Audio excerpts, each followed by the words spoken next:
Chapter 481. Collapse. Rufus Scrimgeour was a sensible man. He quietly exited the minister's office, leaving only Cornelius Fudge, Atticus Blaine, and Albus Dumbledore behind. The three of them settled around a circular conference table in the minister's office. "What's going on, Minister Fudge?" Atticus inquired with curiosity. "What kind of difficulty is Scrimgeour encountering?" Fudge, looking slightly uneasy, dabbed his forehead with a handkerchief. "That dark wizard, Atticus, is the witch you captured," he began. "Today's attack, the group of wizards in black cloaks causing chaos, Rufus informed me that she was the only one captured alive. A few others were killed by aurors, but the rest managed to escape. Rufus is interrogating her now, hoping to uncover their intentions. However," Fudge cast a wary glance at Atticus and Dumbledore, seated on either side of him. "Rufus seeks my authorization to examine the Dark Wizard's memory or use veritaserum." "What's the issue?" Atticus feigned confusion. "If I recall correctly, the Ministry of Magic is permitted to use extraordinary measures against criminals guilty of serious offenses." "Indeed, that's true, so I approved Rufus's request. But the problem is," Fudge hesitated, looking slightly embarrassed. "The cage you conjured to trap the Dark Witch, well, in a way, it also protects her. Rufus and his team have tried numerous methods but can't open it." The Auror Office, under Rufus Scrimgeour's leadership, was the most elite force in the magical world, yet they couldn't open a cage that Atticus Blaine had casually created. This was not only embarrassing, but also made Fudge acutely aware that Atticus's power was beyond the Ministry's control. "Oh, so that's it?" Atticus nodded, then fell silent, neither agreeing to nor rejecting the implied request in Fudge's words. His noncommittal stance left Fudge in a difficult position, forcing him to seek Dumbledore's assistance. Dealing with Dumbledore was challenging for Fudge. On one hand, he had to be cautious of Dumbledore's influence and prestige. On the other, Dumbledore often provided valuable advice during crises. Compared to Atticus Blaine, Dumbledore seemed more reliable, not due to Fudge's personal bias, but because of Dumbledore's low-key and humble demeanor over the past half-century, which made him appear less threatening. Dumbledore leaned back in his chair, his slender fingers intertwined. He understood the plea in Fudge's eyes, but chose to ignore it. Instead, his blue eyes gleamed with a solemn light as he addressed Fudge. "What I am more interested in, Cornelius, is whether the Ministry has determined the exact number of casualties tonight. How many wizards were harmed in this turmoil, and how many were tragically killed?" Fudge, more at ease speaking with Dumbledore, waved his hand anxiously. "It can't be determined that quickly, Dumbledore. You know, over 100 wizards were present tonight. Some fled back to their countries immediately after the black-cloaked wizards appeared. Most didn't stay until the end. I've assigned this task to Amelia. She's leading the on-site statistics. 10 minutes before you arrived, she sent me a report.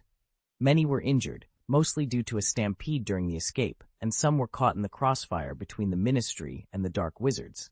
Unfortunately, there were fatalities." Atticus wasn't particularly surprised by this outcome. Although he didn't understand why Lucius Malfoy had turned back, the chaos of the night was evident. "To remind me of that," Fudge interrupted, his voice tinged with frustration. "But using all the proceeds? That's a significant amount, Dumbledore. The Ministry has other obligations." Atticus Blaine, who had been quietly observing the exchange, finally spoke up. "Minister Fudge, while the financial implications are considerable, the reputational damage could be far more costly if not addressed properly. The world is watching, and how we respond now will define our standing in the international wizarding community." Fudge paused, considering Atticus's words. His expression softened slightly, though the tension in his shoulders remained. "You're right, Atticus. We can't afford to appear indifferent or incompetent, but we must also ensure the Ministry's stability." Dumbledore nodded in agreement. "Indeed, Connolly, it's a delicate balance. However, transparency and accountability will go a long way in restoring trust. Perhaps a detailed report on the incident, along with a plan for improved security measures, could accompany the compensation announcement." Fudge sighed, the weight of his responsibilities evident in his weary eyes. "Very well. I'll convene a meeting with the department heads to draft a comprehensive response. We must act swiftly." The room fell silent once more, the gravity of the situation settling over them like a heavy fog. Atticus glanced at Dumbledore, who gave him a reassuring nod. They both understood the challenges ahead, but they also knew that unity and decisive action were crucial. As Fudge began to outline his plans, Atticus felt a renewed sense of purpose. The path forward was fraught with difficulties, but with careful planning and cooperation, they could navigate the storm and emerge stronger on the other side. Fudge was well aware of this fact. Despite the numerous benefits of hosting the World Cup, the situation was beyond his sole control. The flesh on his cheeks quivered with agitation. He knew that addressing the issue could earn him forgiveness from many. "All right, Dumbledore, I will give your suggestion serious consideration," Fudge conceded. "However, we must provide an explanation.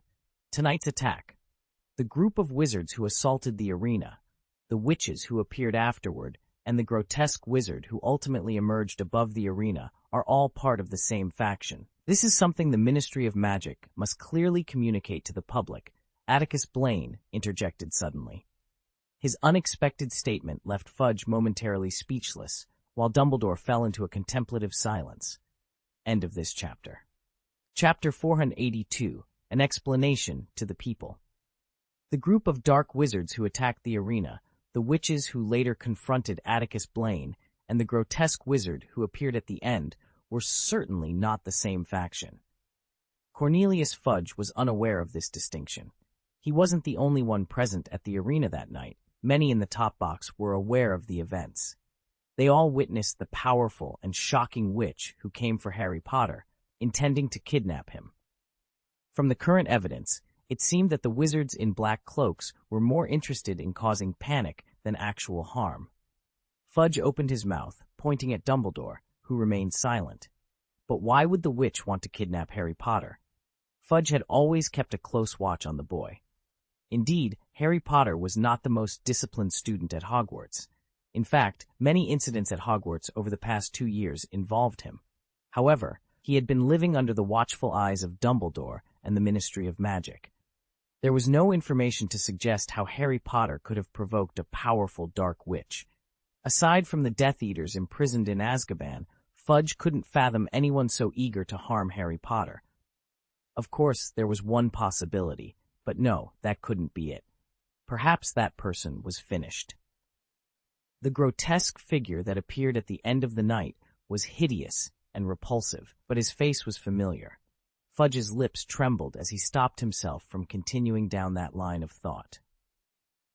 That witch is the leader of this group of cloaked wizards. They are a band of heinous lunatics who have been operating in Albania. I've been tracking them for the past 2 years. They have never met the Dark Lord, but they are his admirers.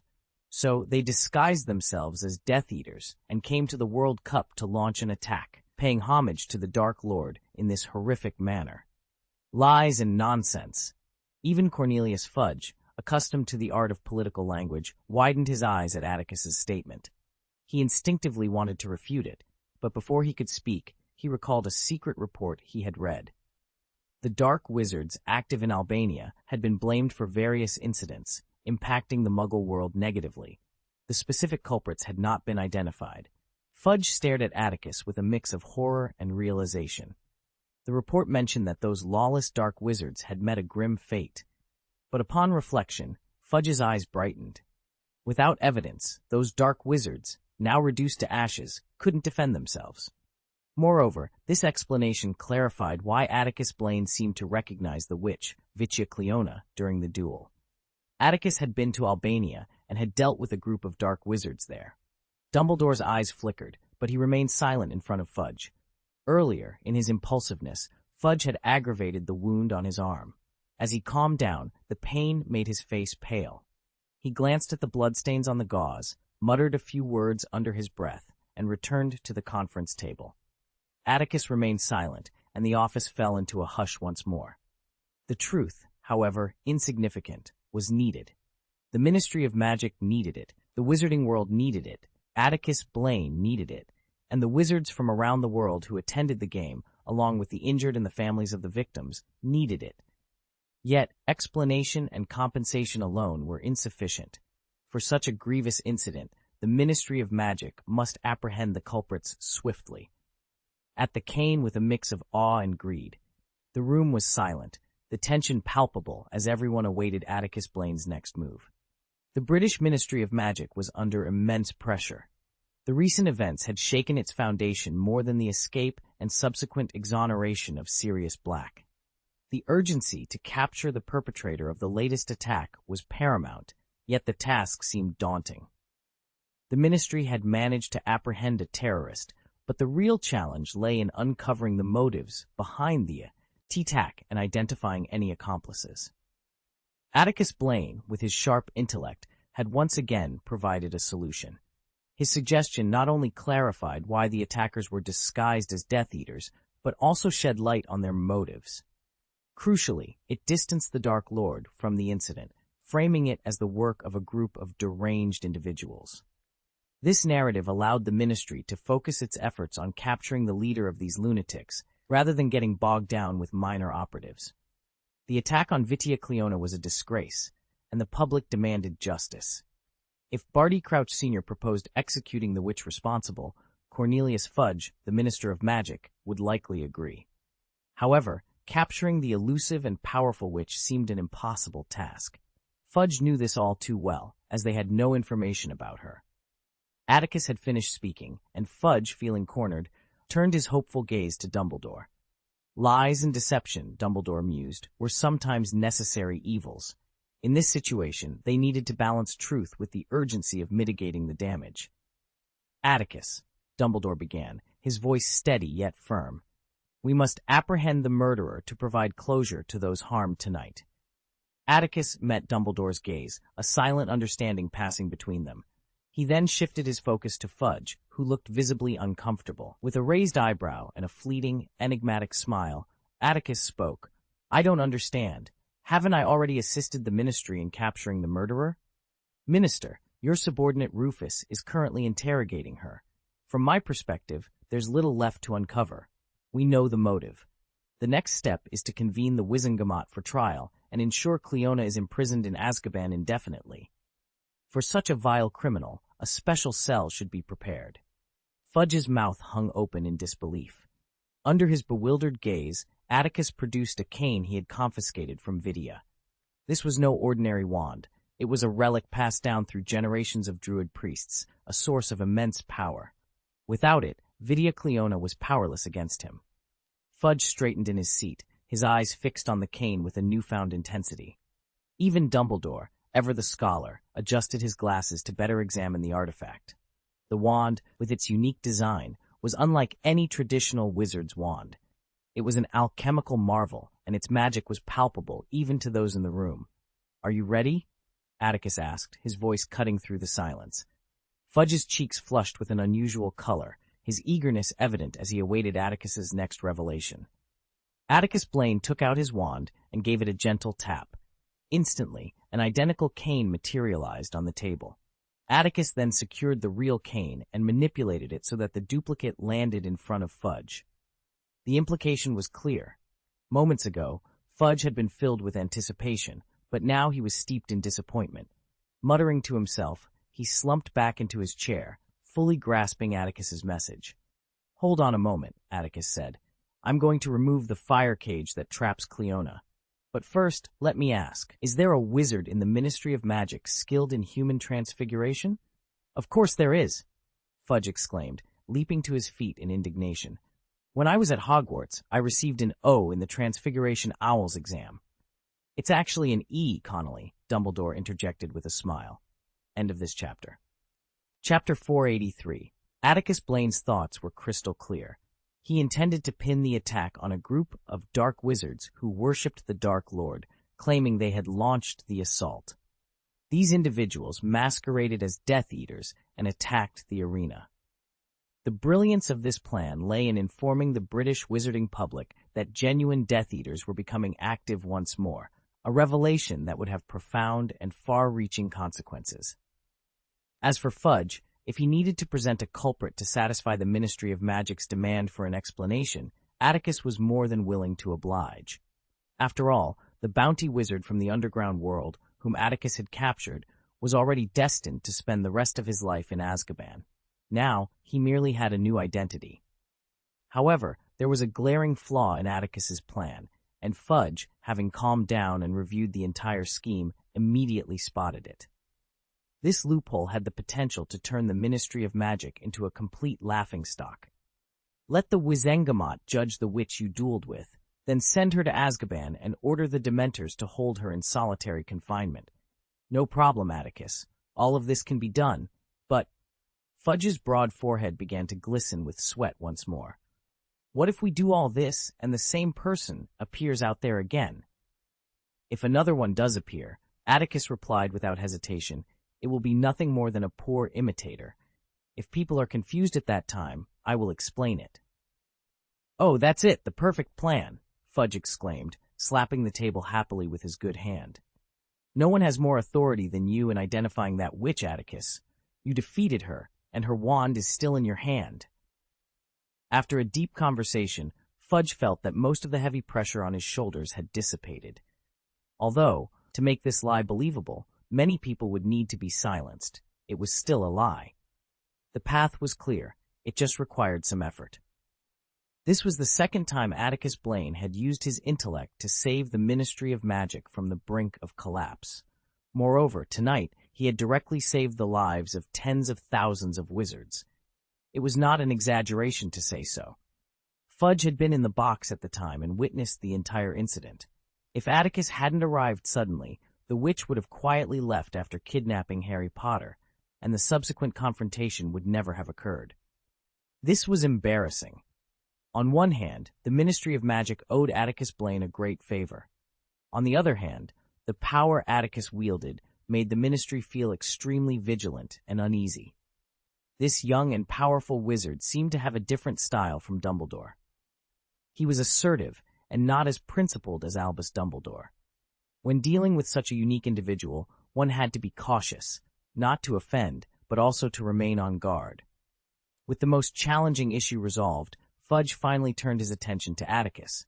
He opened his mouth but found himself at a loss for words, once again seeking Dumbledore's assistance. However, this time, Dumbledore pretended not to notice. Ahem! Fudge realized that Dumbledore intended not to interfere, leaving him to handle everything on his own. Fudge clenched his fists, coughed twice, and then forced a smile at Atticus. You helped the Ministry of Magic and the British wizarding community overcome a major crisis, Atticus. I don't know how to thank you.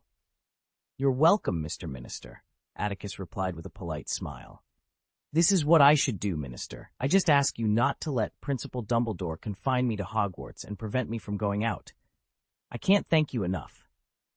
Fudge's face immediately turned a shade resembling pig's liver, and he hesitated, unable to utter a word. Dumbledore also smiled wryly upon hearing Atticus speak in such a manner. Ahem, you must know that this is just a joke, Atticus. No one can imprison the hero who saved the entire magical world, Fudge declared, trying his best to mask his embarrassment. He racked his brain to keep the conversation going. I bet, Atticus, your picture will grace the front page of the Daily Prophet for the next month. The chatter about you won't cease until Christmas. People will discuss everything that happened to you. Naturally, the Ministry of Magic will commend you with the Order of Merlin, first class, and I will certainly apply for it on your behalf. Oh, I already have that, Atticus Blaine replied with a smile, looking at Fudge with interest. I received it while I was dealing with Greyback. Ah, really, ahem. I mean, Fudge's throat seemed clogged with the foul juice of dung eggs, causing him to cough incessantly. Of course, I remember this. If Atticus had not appeared tonight, the consequential decision that might have affected everyone would not have occurred. However, ordinary people wouldn't consider this. They would only think that without Atticus Blaine, the decision would not have happened at all. Spectators from around the world attending the Quidditch Cup final tonight would have suffered heavy casualties. It is simply unjustifiable for the Ministry of Magic and even the International Confederation of Wizards not to honor Atticus Blaine. What can the Ministry of Magic do to thank Atticus Blaine? Honor? Atticus already possesses the Order of Merlin, first class. Wealth? When Atticus defeated Greyback, many renowned companies approached him, offering exorbitant sums for endorsements. Yet Atticus declined them all, accepting only the money. To dismiss Atticus Blaine, let alone whether he would be angered himself, would be inexplicable to the magical community. Power? Atticus is essentially the spokesperson at Hogwarts, second only to Dumbledore. He also serves as a senior advisor to the Ministry of Magic. If one were to bestow real power upon a wizard with such outstanding achievements as Atticus, it would be more than a director or deputy director role, which is precisely what Fudge wishes to avoid. The deeper he delved into the issue, the more desperate Fudge became. He couldn't force Dumbledore to step down and appoint Atticus Blaine as the headmaster of Hogwarts. Yet, Dumbledore had indeed reached retirement age long ago, and having both of them at Hogwarts simultaneously was not a favorable option if they decided to plan something. The Ministry of Magic simply couldn't withstand the prestige of Dumbledore, the power displayed by Atticus, and the wisdom of both. Boom, boom, boom. Suddenly, there was a rapid knock on the office door. Logically, such a top-secret meeting should not be disturbed. However, the heavy knocking was like music to Fudge's ears, filling him with joy. Despite the door separating them, Atticus and Dumbledore had already sensed who the visitor was. Dumbledore frowned slightly, while Atticus, who never stopped listening to the impolite knocking, lowered his eyes, a fleeting coldness in them. "Who is it?" Fudge stood up, his expression and tone much lighter. "Come in directly." The door swung open, revealing a visitor with a pale face, brimming with long-prepared anger. However, upon seeing not only Cornelius Fudge but also Albus Dumbledore and the celebrated Atticus Blaine, the visitor's anger froze and his steps halted mid-air. He neither advanced nor retreated, completely losing his composure. "Oh, Lucius?" Fudge stood up, blinking in surprise. "How did you find yourself here? Speaking of which, your wife and son were not harmed in tonight's chaos, were they?" Lucius inquired, his voice laced with concern. "I heard you returned to the ministry first, but I wasn't aware you were entertaining guests, Minister Fudge." Under the watchful eyes of the three most powerful wizards in the British wizarding world, Lucius Malfoy conducted himself with heightened politeness. He slowly lowered his feet, acknowledging Fudge with a courteous nod. He then offered a barely perceptible nod to Dumbledore before his gaze settled on Atticus Blaine. The veins on his forehead throbbed with tension, and he fought the urge to turn and flee. "Oh, we've nearly concluded our discussion," Fudge interjected, his demeanor noticeably more welcoming as Lucius approached. Even when Lucius had previously offered substantial sums of gold, Fudge had never found him so agreeable. He gestured for Lucius to enter. "You're welcome, Lucius. Come in. We've almost wrapped up our business. If you're here about the Crucible workshop from last time, we can address that later." Upon hearing these words, a flicker of panic crossed Lucius's gray eyes. Moments ago, he had been uncertain whether to stay or leave, but now his decision was clear. He took a deep breath, composed himself, and closed the door behind him. In a voice tinged with tension, he declared, "It's not about the workshop, Minister Fudge. What I wish to discuss concerns my wife and son." Fudge's expression shifted to one of concern. "What about them?" "They were injured in the chaos," Lucius replied coldly, his voice carrying the weight of his distress. End of this chapter. Chapter 484. Forgive you for the second time. "They were injured in the chaos," Lucius Malfoy exclaimed angrily at Fudge. Atticus Blaine's eyes flickered momentarily but quickly regained their steadiness. It was no secret that Dumbledore harbored little affection for Lucius Malfoy, who had previously plotted against him, causing significant disruption. However, upon hearing that Lucius's wife and son were injured in the night's attack, Dumbledore's demeanor shifted to one of genuine concern. "What happened, Lucius?"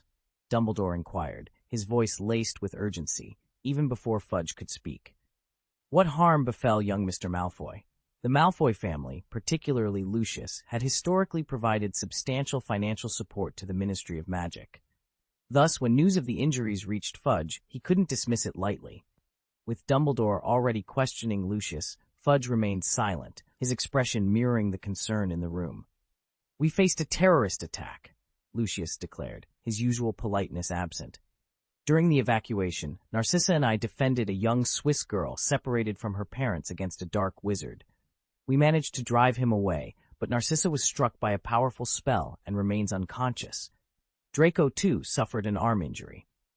"Oh, what a misfortune," Fudge murmured, a tinge of guilt in his voice. The incident was so sudden, the ministry was unprepared. "I should visit your wife and son, Lucius, but it must wait. You understand, the ministry is under immense pressure, and I cannot leave." Would the Malfoy family truly risk themselves for a stranger? Even Dumbledore found it hard to believe. A peculiar glint appeared in his blue eyes as he realized Lucius's visit to the ministry wasn't merely to vent his grievances. He glanced at Atticus Blaine, who met his gaze with an expressionless face, offering only a fleeting, sardonic smile. When Dumbledore's attention returned to Lucius, his eyes darkened with suspicion. Fudge, oblivious to the silent exchange between Dumbledore and Atticus, felt increasingly uneasy under Lucius's reproachful gaze. "Of course, I understand the challenges you and the ministry face, Minister Fudge," Lucius began, his usual smooth demeanor replaced by a rare display of defiance. His posture was rigid, and his light gray eyes burned with intensity. "But I must seek justice for Narcissa and Draco. I need to uncover the motives behind this attack and the identity of these dark wizards." Lucius paused, casting a quick glance at Atticus and Dumbledore before addressing Fudge with a firm tone. "I sought the truth and learned from my contacts within the ministry that a captive was taken alive." "What are you implying, Lucius?" Fudge's previously gentle demeanor vanished, replaced by a wary vigilance as Lucius alluded to Melinoff. Fudge's eyes were devoid of the warmth they once held. He had resolved to follow Atticus's advice, recognizing Melinoff, captured by Atticus, as a crucial asset. Fudge intended to leverage this notorious criminal to strengthen ties between the British magical community and the global magical civilization. The greatest challenge in this endeavor was maintaining secrecy. Lucius Malfoy's audacity in confronting Fudge directly in his office was both bold and alarming. "We'll catch up shortly," Atticus Blaine said, his voice calm yet firm. His eyes, however, lingered on Lucius Malfoy, who stood rooted to the spot, his face a mask of conflicting emotions. Lucius, sensing the weight of Atticus's gaze, felt a shiver run down his spine. The chill in Atticus's smile was unnerving, as if he could see through every facade Lucius had ever constructed. It was a smile that promised no warmth, only the cold, hard truth. "Lucius," Atticus continued, his tone now softer but no less authoritative, "I understand your concerns for your family, but rest assured, the ministry is doing everything in its power to resolve this matter swiftly and justly." Lucius nodded, though his mind was a whirlwind of thoughts. He knew the reputation of Atticus Blaine, a man known for his unwavering integrity and sharp intellect. Lucius had dealt with many in the ministry, but Atticus was different. He was not swayed by gold or power, and that made him a formidable opponent. As the elevator doors closed, leaving Lucius alone in the corridor, he felt the weight of his predicament more acutely than ever. The plan he had so meticulously crafted now seemed fraught with peril. The stakes were higher than he had anticipated, and the consequences of failure loomed large. He took a deep breath, trying to steady his nerves. The Malfoy name had always commanded respect and fear, but now it was at risk. Lucius knew he had to tread carefully, for any misstep could lead to ruin. Meanwhile, in the elevator, Fudge and Dumbledore exchanged a glance. "Do you think Lucius is involved?" Fudge asked, his voice tinged with suspicion. Dumbledore, ever the wise observer, replied, "Lucius Malfoy is a man of many layers. Cornelius, it would be unwise to underestimate him. But for now, our focus must remain on Melinoff and uncovering the truth behind these attacks." Fudge nodded, though his mind was still preoccupied with the potential fallout. The ministry was under scrutiny, and any misstep could lead to chaos. He knew he had to act decisively, but the path forward was fraught with uncertainty. As the elevator descended, Atticus Blaine remained behind, his thoughts lingering on the encounter with Lucius.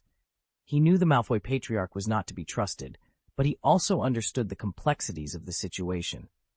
The truth was often buried beneath layers of deception, and it was his task to unearth it.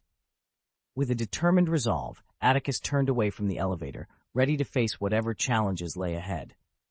The night was far from over, and the shadows of intrigue and danger loomed large. But he was prepared to confront them, armed with the knowledge that justice must prevail.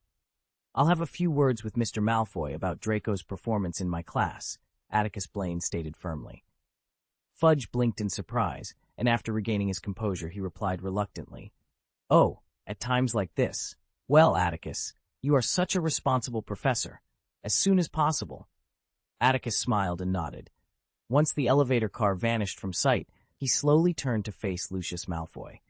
Despite the chaos in his mind caused by fear, Lucius was not naive enough to believe that Atticus Blaine wanted to discuss Draco's academic performance. "Mr. Blaine," Lucius began, his voice betraying his unease. Truth be told, he would have preferred being thrown directly into Azkaban by the Ministry of Magic rather than facing Atticus Blaine alone. The last encounter at the Leaky Cauldron had left him with a fear he had only ever felt in the presence of the Dark Lord. Tonight, Atticus Blaine was finally revealing his true power to the wizarding world. Boom! Atticus stood before him, his expression unreadable, yet the light in his pale purple eyes was so cold it seemed to pierce Lucius's very soul. The corridor lights flickered erratically under the invisible influence of Atticus's surging magic, growing faster and faster until they exploded with a deafening crash. The sound of shattering bulbs was like a hammer striking Lucius's heart, and he collapsed to the ground, faint and trembling. "This is the second time I forgive you, Lucius Malfoy. There will be no next time," Atticus warned, his voice as icy as his gaze. With that, Atticus stepped into the elevator and disappeared from the floor, leaving Lucius Malfoy pale and bloodless, staring blankly at the darkened elevator shaft. End of this chapter. Chapter 485, Useless Regret. Atticus Blaine took the elevator down to the second underground floor, the domain of Amelia's Department of Magical Law Enforcement. Here, the Auror Department, the most formidable armed division of the Ministry of Magic, was also situated. The entire ministry was eerily deserted, and this floor was no exception. As Atticus stepped out of the elevator, he surveyed his surroundings. Just then, Dumbledore's voice echoed from the right, perfectly timed. "This way, Atticus." Perhaps to emphasize the authority of the law, the architectural style of the ministry's second underground floor was stark and austere, dominated by black and gray hues. Apart from the portraits of past directors of the Department of Enforcement adorning the corridor walls, there was no decoration. Atticus navigated a few corners and found Dumbledore standing at the entrance of a staircase leading further underground. The blazing torches flanking the entrance cast a golden glow on Dumbledore's silver beard. "Connolly is eager to explain something to the director of the Auror office, and I feared you might lose your way, so I waited for you here," Dumbledore said with a smile. "Thank you, Headmaster Dumbledore. Amelia's office is on the other side. I've never been here before," Atticus replied, nodding slightly. The staircase led further underground, reminiscent of the one leading to the Wizengamot interrogation room. It was dark and cold, resembling a place where Aurors might temporarily hold interrogated prisoners. Both Dumbledore and Atticus, being highly skilled magic masters, navigated the steps with ease despite the darkness. "I thought you might ask Connolly for a handsome reward," Dumbledore remarked cheerfully in the somber stairway. "I won't let Fudge get rid of me so easily. Oh, of course, I'm not planning to make outrageous demands," Atticus responded, catching the underlying meaning in Dumbledore's words. He smiled and added, "Speaking of which, Mr. President of the Wizards Federation, does the International Federation of Wizards have anything to say about my heroic and fearless performance tonight?" Objectively speaking, the International Federation of Wizards is a relatively poor organization. Most of its operational funds come from the ministries of magic of various countries.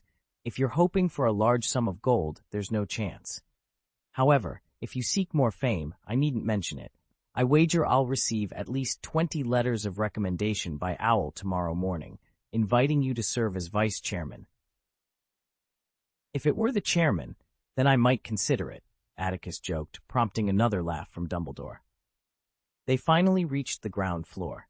Numerous rooms were scattered about, and Atticus observed them closely. Behind each door, he could hear faint wailing, and even the air seeping through the cracks was tinged with a metallic scent. The two stopped in front of a door from which golden flames flickered through a crack. Dumbledore turned sideways, looking at Atticus calmly. "So, have you discovered Malfoy's purpose in orchestrating this attack?" Atticus was not surprised by Dumbledore's sudden question. He shook his head slowly. I didn't ask him anything. I merely issued some warnings.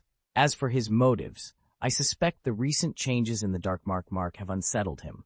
Especially since he delivered Voldemort's Horcrux to us, he must fear Voldemort's wrath upon his return. He's likely desperate to prove he's still committed to his malevolent ways. What Atticus could understand, he shared with Dumbledore, knowing the complexities of the situation. Atticus Blaine could see clearly, yet his silver eyebrows furrowed slightly, a hint of confusion in his eyes. It wasn't Lucius Malfoy's prank that puzzled him, but rather Atticus's reaction to Lucius. Atticus, who usually couldn't tolerate even a speck of sand in his eyes, seemed unusually calm. If he were truly angered by the incident, the Malfoy family would certainly face consequences. However, Atticus merely issued a warning, to Lucius, which was uncharacteristic of him. It seemed as though Atticus had his own plans for Lucius Malfoy, and respect was essential for their interactions. Regardless of Atticus's thoughts on Lucius, it was best not to interfere. After a long, contemplative look at Atticus, who remained expressionless, Dumbledore turned away and knocked on the door before them. Tonight's adventure ends here. There are plenty of rooms upstairs. Feel free to choose one. If you're hungry, just call Creature. But Atticus had already departed, and Dumbledore's Patronus had vanished as well. After exchanging a few more words, Sirius, who had endured a fierce battle that night, and whose robes were stained with blood, could no longer hold on. He needed to retreat to his room to tend to his injuries. With a brief explanation, Sirius waved to everyone and dragged his weary body upstairs. Bill and Charlie, equally exhausted, waved to Harry before hurrying upstairs, closely followed by Fred and George. "Why don't you hurry up?" Ron asked, frowning at his younger sister. "Where I am has nothing to do with you, Weasley," Ginny retorted, her gaze unwavering. However, when she noticed Harry's hesitant expression, a shadow crossed her face. "Ginny has the right to be where she wants to be, Ron," Hermione interjected angrily, having noticed Ginny's disappointment. But Ginny didn't linger. She shot Ron a contemptuous look, then strode up the stairs with her head held high, disappearing from view. "I'm her brother," Ron shouted, his voice echoing throughout the villa's first floor, clearly frustrated by Ginny's attitude. "Oh, come on, Weasley, shut your mouth," Hermione said, rolling her eyes as she walked back into the garden. Sirius's tent was indeed luxurious. Like the ceiling of Hogwarts' Great Hall, it reflected the outside scene. Harry, Ron, and Hermione returned to their seats at the dining table in the garden, basking in the starlight and savoring the calm after the battle. Both Harry and Hermione had participated in the night's battle. Harry found himself in the most perilous situation, having been struck by Melinoff. If not for the intervention of a powerful dark witch, he might have ended up in St. Mungo's hospital. Hermione's clothes were torn during the skirmish, garments she had bought at a Muggle mall with her parents over the summer. As she examined the rips in her coat, her spirits were low. She removed her dusty coat and draped it over the armrest. When she looked up, she saw Harry and Ron deep in thought, their heads bowed over the table. There was no need to ask Harry. The powerful dark witch and the shadowy figure, likely Lord Voldemort, that had appeared later that night, were enough to trouble him. Hermione, however, was curious about what occupied Ron's mind. "What are you thinking about, Mr. Weasley?" she asked. "Oh, could you call me something else, Miss Granger?" Ron replied, rolling his eyes before his expression turned serious again. "I'm thinking." He hesitated for a moment before finally voicing his thoughts. "I quit Professor Blaine's course. Was that decision too hasty?" Hermione's eyebrows shot up, and Harry looked at Ron with mild surprise. Noticing their reactions, Ron continued, his tone somber. "Okay, I know you." "Do you guys think I'm stupid?" Ron exclaimed, frustration evident in his voice. "What made you change your mind, Ron?" Hermione asked, pursing her lips thoughtfully. Harry couldn't help but silently agree with Ron's sentiment.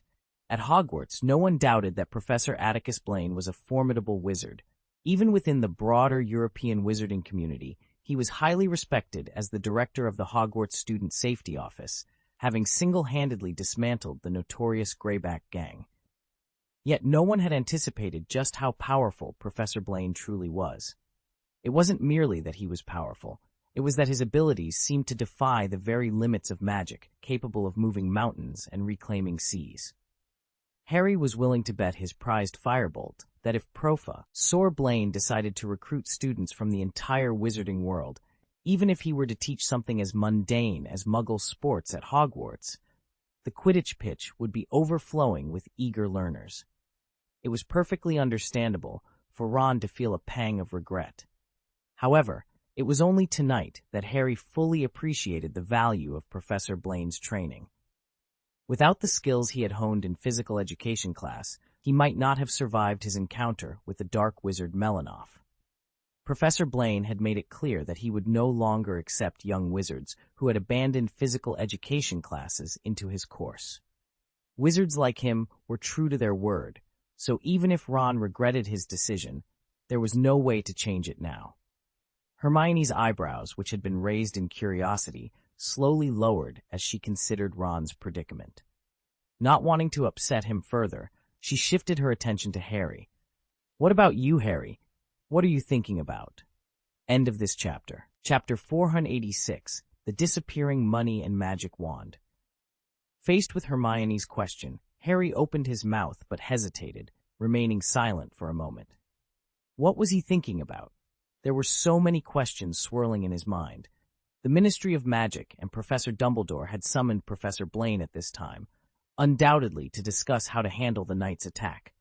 But what would be the outcome of this situation? Voldemort's powerful minions had appeared at the Quidditch World Cup with the intent to kidnap him.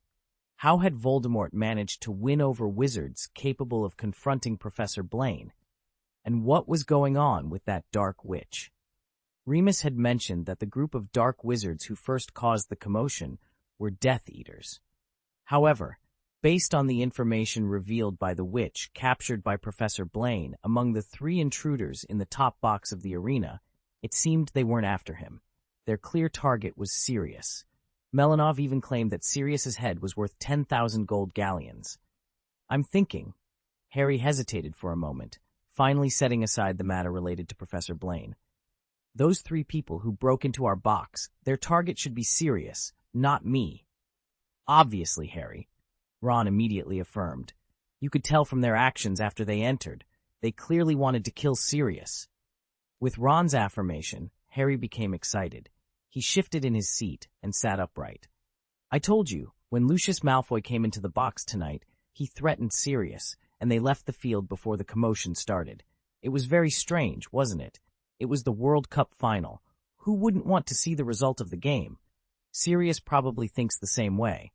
I bet he won't let Lucius Malfoy get away with it. That is to say, Ron had a dreamy expression on his face. Perhaps when school starts, we might see Malfoy being kicked out of Hogwarts with his luggage in despair because his father planned a terrible terrorist attack. Stop dreaming, Ron. Hermione crossed her arms and said matter-of-factly, even if Lucius Malfoy is involved, it has nothing to do with Draco. Neither the Ministry of Magic nor Hogwarts will expel him because of this. Oh, Hermione, you're ruining my mood, Ron grumbled, but Hermione ignored him. She then turned to Harry, her eyes uncertain. Harry, the wizard who appeared last tonight and rescued the witch named Cleona, how sure are you that he is the mysterious man? How sure was he? Harry's green eyes were filled with confusion. He looked at Hermione, unsure of how to address this issue. It seemed obvious, didn't it? He had already recalled some things from a previous dream. Voldemort and Cleona were plotting a conspiracy in an old house, and the core of the conspiracy was him. Cleona had said she would take him from the Quidditch pitch, likely to deliver him to Voldemort, who would torture and then kill him. The pain in his scar tonight clearly confirmed that the sinister wizard who appeared at the end was Voldemort. Hermione gleaned the answer she sought from Harry's confused expression, but it didn't ease her mind. Instead, her brows furrowed deeper. I don't quite understand. Hermione stared at the misty stars in the clear night sky. It sounds reasonable, and Sirius thinks so too, but just now, Professor Blaine's appearance. Harry and Ron exchanged puzzled glances, neither quite grasping what Hermione was trying to convey. What's wrong with Professor Blaine? Is there anything wrong with him? Harry asked, his curiosity piqued. It's about Voldemort, Hermione began. her voice trailing off as she tried to piece together the puzzle in her mind. Harry asked urgently. Nothing, Hermione sighed. I think Professor Blaine probably won't explain your and Sirius's suspicions to the Ministry of Magic. Harry, it's very likely he'll ask you to keep this discovery a secret. Why? Harry frowned. Do you think Professor Blaine is afraid of Voldemort? If anyone else knew they were facing the most evil and cruel dark wizard in history, why, and that they had defeated Voldemort when he was vulnerable, they might feel panicked and fearful about the future. One day, Professor Blaine and Professor Dumbledore were frustrated, but Harry believed they were definitely not such wizards. Of course not, Harry, Hermione said calmly, her sharp eyes fixed on him. I think Professor Blaine is keeping this quiet, not because he's afraid of Voldemort or retaliation, but because of you. How likely do you think it is that the Ministry of Magic would want to hear about what happened tonight, something that's been hidden for 10 years? If Professor Blaine explains your discovery to the Ministry, he'll need evidence to prove it's the Dark Lord. What evidence do you think he has? Harry opened his mouth, ready to say he'd seen Voldemort's plans and the Dark Witch in his dreams, but the words froze on his lips. The most reliable evidence wasn't his scar, but his dreams. However, would the Minister of Magic believe what a young wizard saw in a dream? To be honest, he wasn't so convinced at first. Got it, Harry. Hermione's confident tone was replaced by worry. Are you going to tell the Ministry of Magic that you saw the Dark Lord in your dream? That means many people might learn about this incredible thing, and even the Dark Lord himself will know. What do you think he'll think once he knows? Harry didn't care much about what Voldemort thought. Regardless, Voldemort wouldn't spare him, but Hermione was right. If the wizarding world knew he could dream about everything related to Voldemort, Harry could imagine enduring many strange looks at Hogwarts. I thought this was a cool thing, Ron, who finally understood Hermione's point, said to Harry in surprise. Hermione's right, mate. I think it's best to keep it a secret. Oh, I'll tell Fred and George tomorrow not to tell Lee Jordan. You know, he's their good friend and can share almost any secret, but he's not someone who'll keep secrets for you. Harry nodded gratefully to Ron, but then worry crept back in. In his second year, on the night the Chamber of Secrets' trouble ended, Dumbledore had mentioned that since Harry thwarted Voldemort's attempt to steal the Sorcerer's Stone in his first year, Voldemort had been lurking in the forests of Albania. But now, Voldemort had returned to England and recruited a powerful witch, only slightly less formidable than Professor Blaine, as an accomplice. They were planning to kill him. Although Professor Blaine let them return home tonight, Harry wasn't naive enough to think Voldemort would retreat to the mountains and forests in frustration. It was conceivable that the next school year would bring a lot of trouble. Damn it! Seeing Harry fall silent, Hermione gave Ron a look, and Ron understood her meaning astutely. Oh, don't be downcast, Harry. No matter what, the Dark Lord and that Cleona can't break into Hogwarts to get you. They'll only fall into their own trap, Ron said excitedly. Think of something happy, Harry. We won a lot of money tonight. Oh, it feels like a dream. It took Harry some time to understand. Ron was animatedly discussing the recent events. He and Ludo Bagman had successfully predicted the outcome of tonight's game, winning a substantial prize of 1,000 galleons. Atticus Blaine's parents had left him a generous inheritance, enough to ensure a comfortable life until he graduated from Hogwarts. Consequently, his desire for gold wasn't as intense as Ron's. However, 500 galleons was still a significant sum, and undeniably thrilling. I'm going to buy myself a broom, Ron exclaimed, eagerly reaching into his robes to retrieve the money bag he had carefully hidden. I might not be able to afford a firebolt, but a nimbus is definitely within reach. Plus, I'm going to visit Honeyduke's and Zonko's joke shop and buy everything I've ever wanted. I've always dreamed of this day. Come on, Harry. Get your wallet out. It's time to split the winnings. Ron finally located his money bag and grinned widely as he pulled it out. Here it is. Harry, equally excited, began searching his own pockets. Watching the two boys, Hermione couldn't help but roll her eyes, her expression a mix of amusement and annoyance. My purse can't hold that much money. I borrowed this from Charlie, Ron explained, showing Hermione a money bag embroidered with a moving dragon. He reached inside, ready to pull out a heap of gleaming galleons. But, do you need me to look away, Weasley? Hermione teased, noticing Ron's growing distress as he continued to rummage through the bag. Suddenly, Ron leapt from his seat, turning the bag upside down and shaking it frantically, his face turning red with frustration. "What's wrong?" Hermione asked, her brow furrowing as she sensed something amiss. "It's gone! The gold is gone!" Ron wailed, his voice filled with disbelief. "All the gold Bagman gave me is gone." On the other side, Harry stood up abruptly, clutching his own money bag with a look of shock. "What happened, Harry?" Hermione asked urgently. "Did your gold disappear too?" "It's my wand!" Harry exclaimed in a panic. "I've lost my wand." End of this chapter. Chapter 487, The Missing Wand. "You lost your wand, Harry?" Hermione asked sharply, her brow furrowed with concern. "What happened? Where did you leave it? In the woods?" For wizards, the importance of a wand is undeniable. Since entering the wizarding world over 3 years ago, Harry had never let his wand out of his sight. Now, realizing it was missing, he felt a wave of weakness and helplessness wash over him. He gritted his teeth, trying to recall the frantic escape from the Quidditch pitch and where his wand might have been left behind. "Gold!" Ron exclaimed, his voice tinged with panic. He rummaged through the money bag Charlie had given him, but couldn't find a single nut. His face flushed with frustration as he shouted, "Our gold is gone too, Hermione! A whole 1,000 galleons, the bonus Ludo Bagman gave us, is missing. Who stole our gold?" Since meeting Ron, Harry and Hermione had never seen him so furious. Ron's lips trembled as he waved his empty money bag, his expression one of pure rage, as if he could devour the thief who had taken his gold at any moment. Ron's reaction was understandable. He had always been concerned about his family's financial struggles.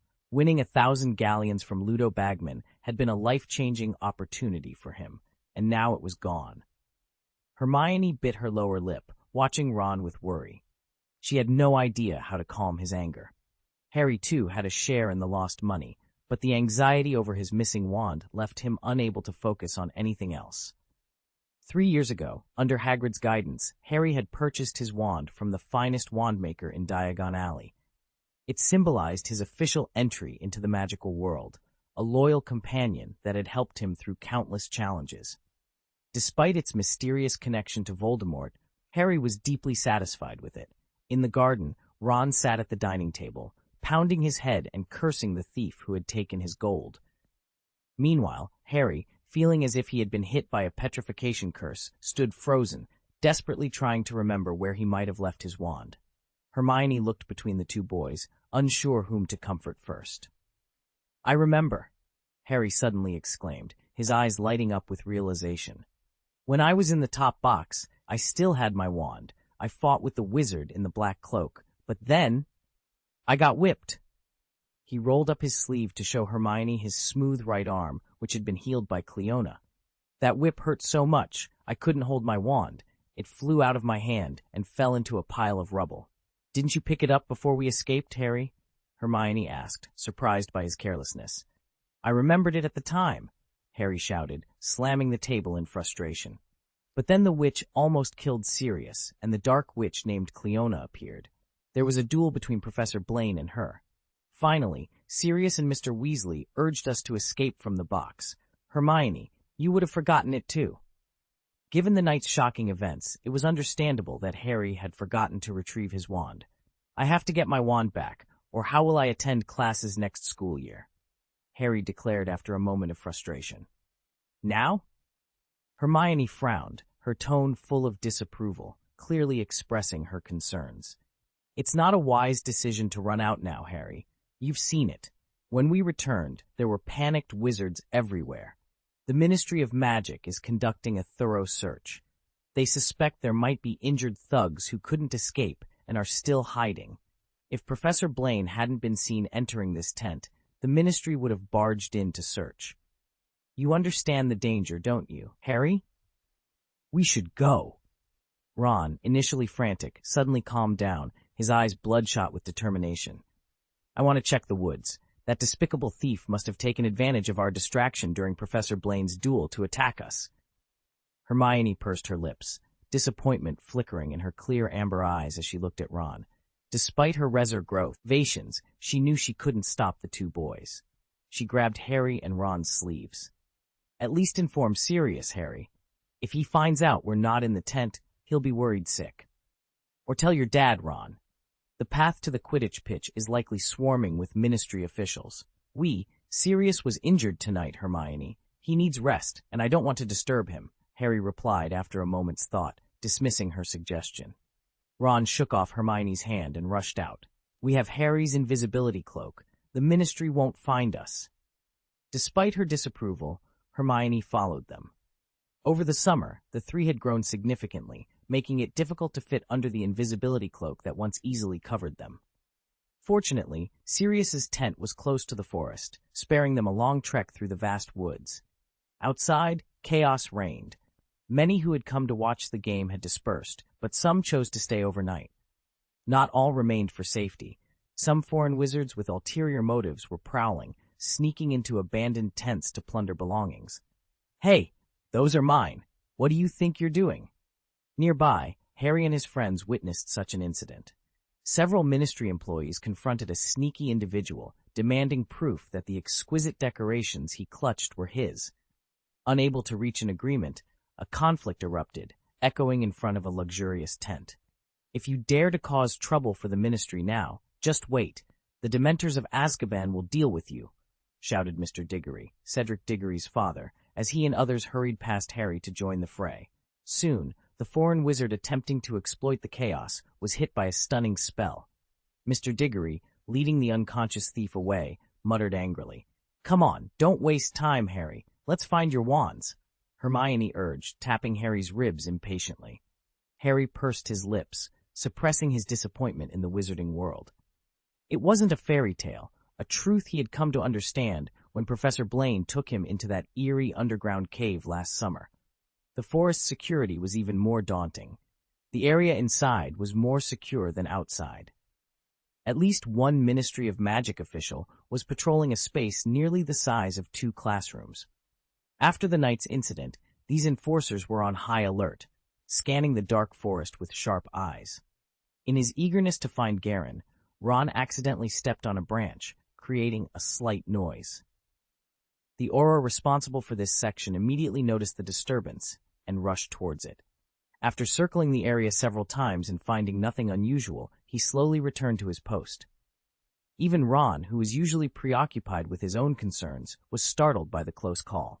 He exhaled subconsciously, only to have Hermione sharply elbow him in the ribs. This minor mishap made the trio even more cautious as they continued forward. It took them about 10 minutes, yet they hadn't moved more than a few feet. On a small slope, Harry spotted several individuals clad in dark green wizard robes, each adorned with a cross of bones and wands embroidered on the back. These wizards, with their distinctive attire, were gathered around a wounded wizard lying on the ground. Some waved their wands to cast light, while others carefully administered potions to the injured man's mouth. In short, the group was bustling with activity. "Who are they?" Harry whispered. "Therapists from St. Mungo's Hospital for Magical Maladies and Injuries," Ron replied urgently. At that moment, one of the therapists, who had his back to them, stood up, revealing the injured man's face. With just one glance, Harry felt a chill run down his spine, and Hermione crouched down, unable to hold back her nausea. End of this chapter. Chapter 488, Keen Hermione. Hermione covered her mouth and squatted down, retching. Harry and Ron inhaled sharply, shivering as if a bucket of ice water had been poured over their heads. They quickly averted their eyes, but the horrific scene they had glimpsed was seared into their minds, impossible to forget.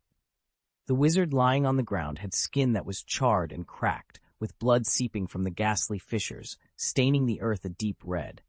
Most horrifying of all, his nose had melted away like a candle burned to the wick, leaving a grotesque mass of flesh and blood on his face.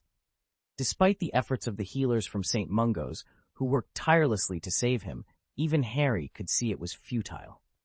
After just 2 minutes, the healers surrounding the injured wizard stood up with resigned sighs. They removed their hats and bowed their heads in respect for the deceased. "Poor fellow," one healer, who had his back to them, sighed. "If his leg hadn't been crushed by the rack, he might have survived. He was too close to Mr. Blaine's magic, and his body was nearly cooked. What will his family say when they see him? Another healer asked worriedly. Technically, he died because of Mr. Blaine. I hope his family understands, the healer applying a magical potion to the deceased said calmly. If they seek substantial compensation, the ministry will oblige, but if they intend to confront Mr. Blaine, the ministry will not support them. Without Mr. Blaine's intervention, hundreds more might have perished tonight. If they dare to confront Mr. Blaine at Hogwarts, I'll personally see to it they regret it. Hermione took a deep breath and stood up, summoning the courage to look at the barely recognizable body. Sadness was etched across her face.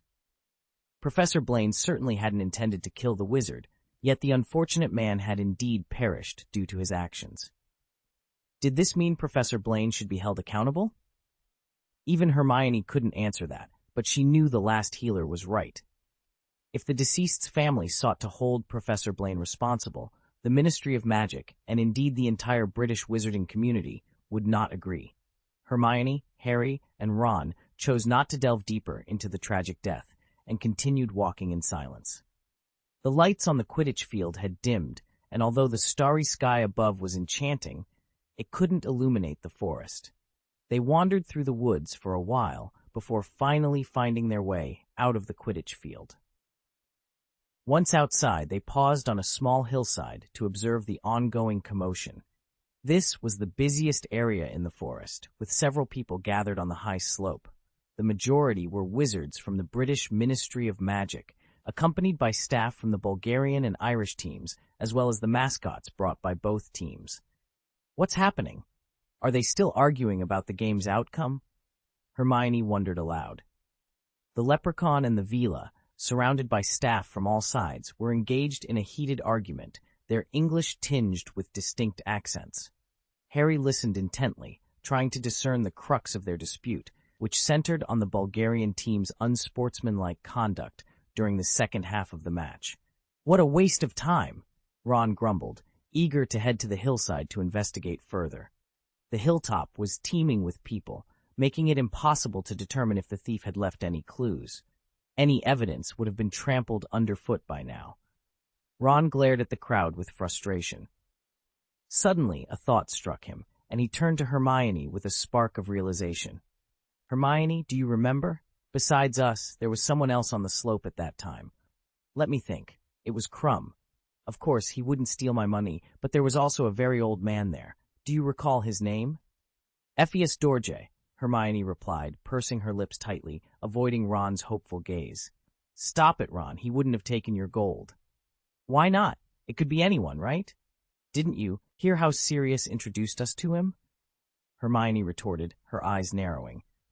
Ephias Dorje is a good friend of Professor Dumbledore. Do you really think someone like Dumbledore would befriend a thief? Ron opened his mouth to argue, but found himself at a loss for words. Come on, let's head to the stadium and check it out, Harry whispered, worried that the wand he left in the box might meet the same fate as the wizard who had just died. Wait, Ron hesitated, but the Ministry of Magic officials had already occupied the hillside. Reluctantly, he followed Harry to the box. He trudged forward, only to bump his nose into the back of Hermione's head, who had stopped abruptly. What's the matter? Ron snapped, his temper frayed by the loss of such a large sum of money. He rubbed his sore nose, his tone sharp. But Hermione was unfazed. Her gaze was fixed on the Vila and leprechauns surrounded by wizards from all sides. There's no flaw in the purse Charlie gave you, is there? She asked coldly. Do you think 1,000 gold coins just leaked out of the purse and fell to the ground without any of us noticing? Hermione, that's not like you. Ron was both anxious and annoyed, urging Hermione to move on. It's impossible. Hermione's eyes gleamed with thought as she spoke slowly. The purse Charlie lent you isn't ordinary, Ron. Its space is magically extended, like what Professor Blaine did to the classroom where we practiced concealment. This kind of purse has anti-theft features. It's enchanted so that only the holder can open it. Even if someone else picks it up, they can't access it.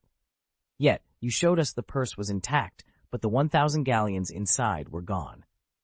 Are you crazy, Hermione? Ron exclaimed angrily. Are you suggesting I didn't want to give Harry any money and secretly hid the 1,000 galleons? Please, Weasley, use your brain for a moment. Hermione's face flushed with anger, her voice trembling. She pointed at the Irish leprechaun, surrounded by wizards, and gritted her teeth. What I'm saying is that the purse shows no signs of damage, but the gold is missing. It's possible, just possible, that what Ludo Bagman gave you was gold conjured by an Irish leprechaun.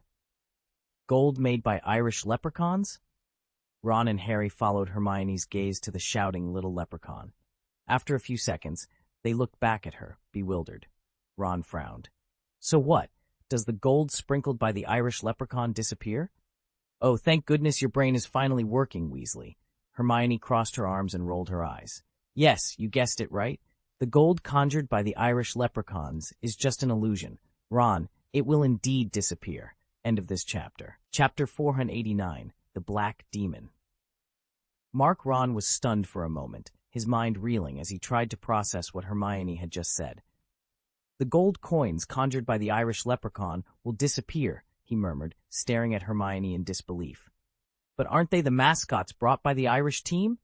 Harry, check how many galleons you have in your wallet. What? Harry asked, confused. Nevertheless, he followed Ron's suggestion and opened his wallet. He hadn't had the chance to visit Gringotts to withdraw his living expenses for the upcoming semester. Before the competition began, he had spent a significant amount of gold at the vendors in the camp. Now, his wallet was mostly filled with copper nuts. Harry picked out a few gold coins and handed them to Ron, a puzzled expression on his face. That's all. What's the problem, Ron? Ron turned pale, unable to believe that Harry's wallet contained so few gold coins. He took the wallet from Harry and rummaged through it carefully. After a thorough search, he confirmed that Harry hadn't miscounted. It's gone, Ron said in despair. Remember, Harry, before the game started, I gave you a handful of gold coins scattered by the leprechauns of the Irish team. I saw you put all those gold coins into your purse, and now they're gone. Harry frowned, trying to recall the event. He vaguely remembered Ron giving him the gold to repay the money for the panoramic telescope. Your brain is so flexible right now, Hermione said sarcastically, curling her lips. The wrinkles on Harry's forehead deepened as he hesitated.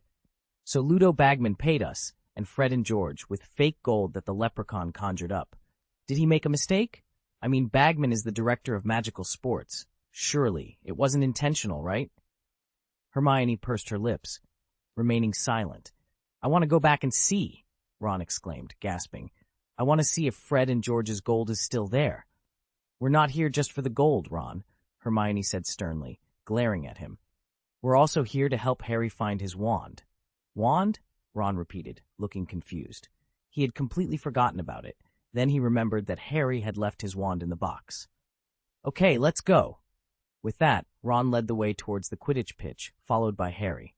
Hermione glanced at the back of Ron's head with a complicated expression, sighed inwardly, and then followed.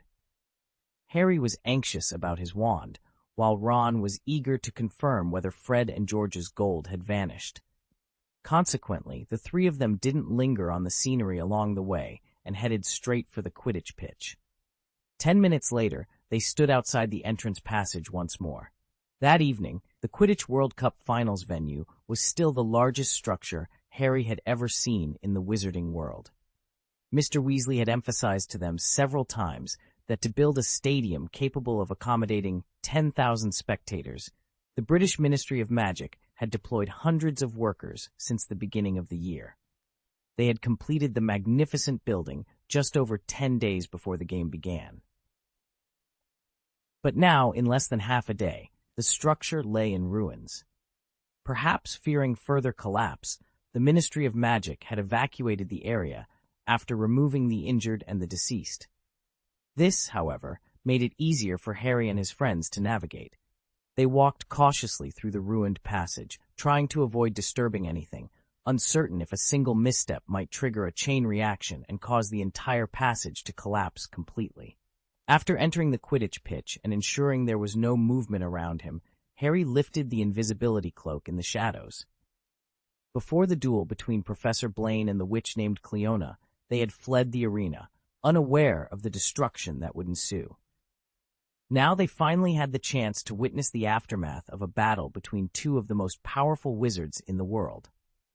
The once lush lawn of the stadium had vanished, replaced by a massive crater. Under the moonlight, the edges and interior of the pit glistened. Ron quickly stepped forward, broke off a piece from the edge, and picked up a reflective object. He examined it closely in his hand. "Is this a gem?" he asked, turning to Hermione with a puzzled expression. "No, it's glass," Hermione replied confidently after a closer inspection. "It's Professor Blaine's magic. The intense heat from the flames melted the sand in the soil, which then cooled to form glass." "What is this?" Ron asked Harry, still confused. "Probably Muggle science," Harry shrugged. Disappointed that it wasn't a gem, Ron tossed the glass shard aside and turned his attention back to the arena. From above, the oval-shaped Quidditch field was unrecognizable. Nearly a third of it had collapsed into ruins, and the remaining spectator seats were torn apart by the massive vines conjured by Cleona's magic.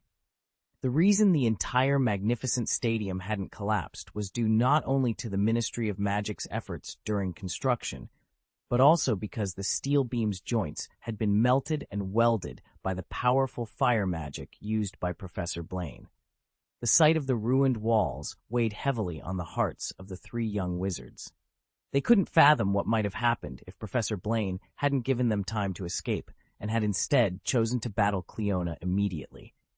The outcome would likely have been as grim as the fate of the wizard who had just perished outside. "Come on, Harry, go find your wand," Hermione urged, pushing Harry's shoulder and speaking in a hushed tone. "Someone might come to check the situation at any moment. We can't stay here long." "I'm ready to buy a new wand from Ollivander's," Harry sighed. Seeing the devastated Quidditch pitch, he doubted his wand had survived intact. Despite the risk, they had come all this way and couldn't leave without trying. After some effort, they finally identified the location of the box where they had watched the game that night. The good news was that the section of the stadium where they had been seated was still intact, with the main structure remaining complete. The bad news was that the stairs leading to the top balcony were unstable, littered with debris, and precariously balanced. Any added weight could cause them to collapse. "Can you lend me your wand, Ron?" Harry asked, standing at the bottom of the stairs. He hesitated for a moment before turning to Ron. "Are you going to take the risk yourself?" Ron frowned. "This staircase might barely support one person. It would be too dangerous for all three of us to go up. There's no need for you to take risks with me," Harry insisted firmly. "I don't like hearing that," Ron retorted, smacking his lips. "Do you want me to remind you of all the risks we've taken together over the years, Harry?"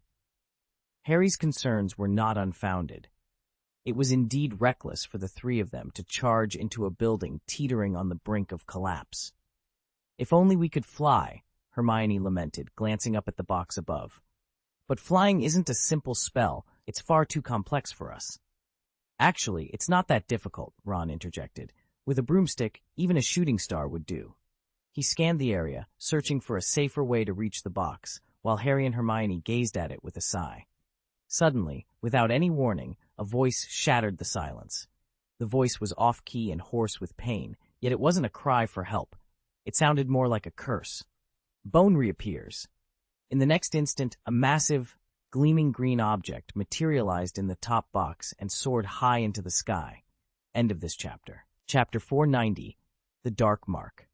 In the stillness of the Quidditch Stadium, a piercing scream shattered the silence, followed by the appearance of a glowing green pattern suspended above the box seats. Under the dim light, Atticus Blaine could barely make out a shadowy figure within the box. This unexpected event left Atticus and his friends momentarily paralyzed with shock. "What happened?" Ron finally managed to ask, his voice strained and uncharacteristically sharp. His eyes were wide with terror as he stared at the ominous pattern in the sky. "What on earth is that?" Atticus initially thought the pattern might be another prank by the leprechauns, but he quickly dismissed the idea. The leprechauns were currently in the woods, engaged in a raucous dispute with the Vila from the Bulgarian team, and they certainly wouldn't create something so terrifying. Squinting, Atticus discerned that the pattern was a massive skull composed of countless green, star-like lights, with a large serpent slithering from its mouth like a tongue. As they watched in stunned silence, the skull ascended higher, glowing brilliantly against the dark night sky like a sinister constellation. "What is this?" Atticus wondered aloud, the whistling sounds around him snapping him back to reality. He turned to Hermione, the one among them most likely to have an answer. To his surprise, he found her face pale and stricken with fear. "Hermione, what's going on? What did you see?" Atticus asked, his eyebrows furrowed as he grasped her arm. "This is the Dark Mark, Atticus," Hermione gasped, her voice trembling. "The black-cloaked wizards attacking the venue tonight. Get away, Atticus!" It wasn't Hermione's terrified scream that spurred Atticus into action, but rather his body's instinctive reaction to danger. In an instant, he and Hermione moved simultaneously. Ron, however, stood frozen, unable to react. As the three of them dove to the ground, a barrage of popping sounds erupted around them. "Stupefy!" About 20 wizards shouted, casting spells as they landed. The Quidditch field was illuminated by a cascade of magical light, and dirt flew into Atticus's face. He felt a searing red light pass overhead, the force of it whipping the wind so fiercely that he couldn't open his eyes. "Stop!" a voice called out, familiar to all three of them. "Stop it! That's my son, and Atticus Blaine!" The fierce wind ceased, and the overwhelming sense of danger dissipated. Atticus released Hermione and Ron, looking up to see the nearest wizard lowering his wand and squinting at them. Mr. Weasley was striding towards them, his expression one of deep concern. "Ron, Atticus." Mr. Weasley's voice quivered. "Hermione, are you all okay?" "Move aside, Arthur," commanded a cold, emotionless voice. Only then did Atticus recognize the wizard who had ordered Mr. Weasley to step back. It was Percy, following his superior, his eyes not filled with concern like Mr. Weasley's, but blazing with anger. "Are you here?" Percy, whom they hadn't seen in some time, called out to them, his voice lacking the warmth of familiarity. "Silence!" Barty Crouch interjected, his voice icy. He turned to Atticus, his face stern with fury. "Who did this?" His gaze flicked sharply between the three of them. "Which of you conjured the Dark Mark?" "We didn't," Atticus protested, pointing to the skull above. "We didn't do anything," Ron echoed, rubbing his elbows. "We swear it wasn't us." Mr. Weasley glared at Barty Crouch, his voice tinged with anger. "Why are you attacking us?" he demanded. "Don't lie, gentlemen," Crouch retorted, his wand aimed at Ron. His eyes bulged with a hint of madness. "You were found at a crime scene." "The three of them are just children, Barty," Mr. Weasley interjected, stepping in front of Crouch's wand. "I brought them to watch the game. There's no way they're connected to the dark wizard who attacked tonight." Mr. Weasley met Crouch's intense gaze head-on. To Harry's dismay, Percy eyed them with suspicion, as if he genuinely considered the possibility that they had conjured the Dark Mark. Barty, a witch in a long woolen dressing gown, whispered, "It seems unlikely that it was them." Many Ministry of Magic officials surrounding them recognized the green-eyed boy as Harry Potter, which was significant. If the Dark Mark appeared in Harry Potter's presence, it could only mean one thing: someone was summoning allies to harm him. Yet Barty Crouch remained unmoved. Unable to withstand Crouch's piercing stare, Mr. Weasley turned to the trio, asking anxiously, "You three, where did this mark come from? What did you see?" Hermione's voice trembled as she replied, "Over there, in the top box, we saw the mark rise from the box." "Oh, from the box?" Mr. Crouch lowered his head, his eyes still menacing. "You just happened to see it. Is this merely a coincidence?" "Barty," Mr. Weasley wasn't angered by Crouch's questions. He met Crouch's eyes again and said quickly, "You must recognize one of them as Harry Potter, right? Do you think Harry Potter would conjure the Dark Mark? They're still students at Hogwarts. Among the skills Dumbledore and Atticus Blaine taught them, there's certainly no magic like the Dark Mark." Mentioning Dumbledore and Blaine made Mr. Weasley's point clear. Even Crouch's cheeks twitched at the mention of those names. "Why are you here? Dad said you followed Sirius and Professor Blaine back to the tent," Percy asked Ron, frowning. "What do you mean?"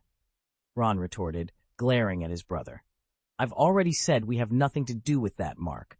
We just saw it before you did." "Answer the question, sir," Crouch demanded, pointing at Ron over Mr. Weasley's shoulder. "You're not here to reminisce about the game, are you?" Ron opened his mouth but hesitated. He noticed his father's concerned gaze. If he admitted they risked finding the gold he won from Ludo Bagman, which had mysteriously disappeared, his father might skin him before his mother even had a chance. "We're looking for my wand," Harry interjected, catching Crouch's eye. "We did follow Sirius and Professor Blaine back to the tent, but before bed I realized my wand was missing. I remembered leaving it in the box. Ron and Hermione were worried about the danger, so they came with me. We didn't go up because the stairs looked like they might collapse, and we were unsure what to do." Searching for a lost wand was indeed unexpected for the Ministry of Magic officials. However, after hearing Harry's explanation, Mr. Weasley tightened his jaw.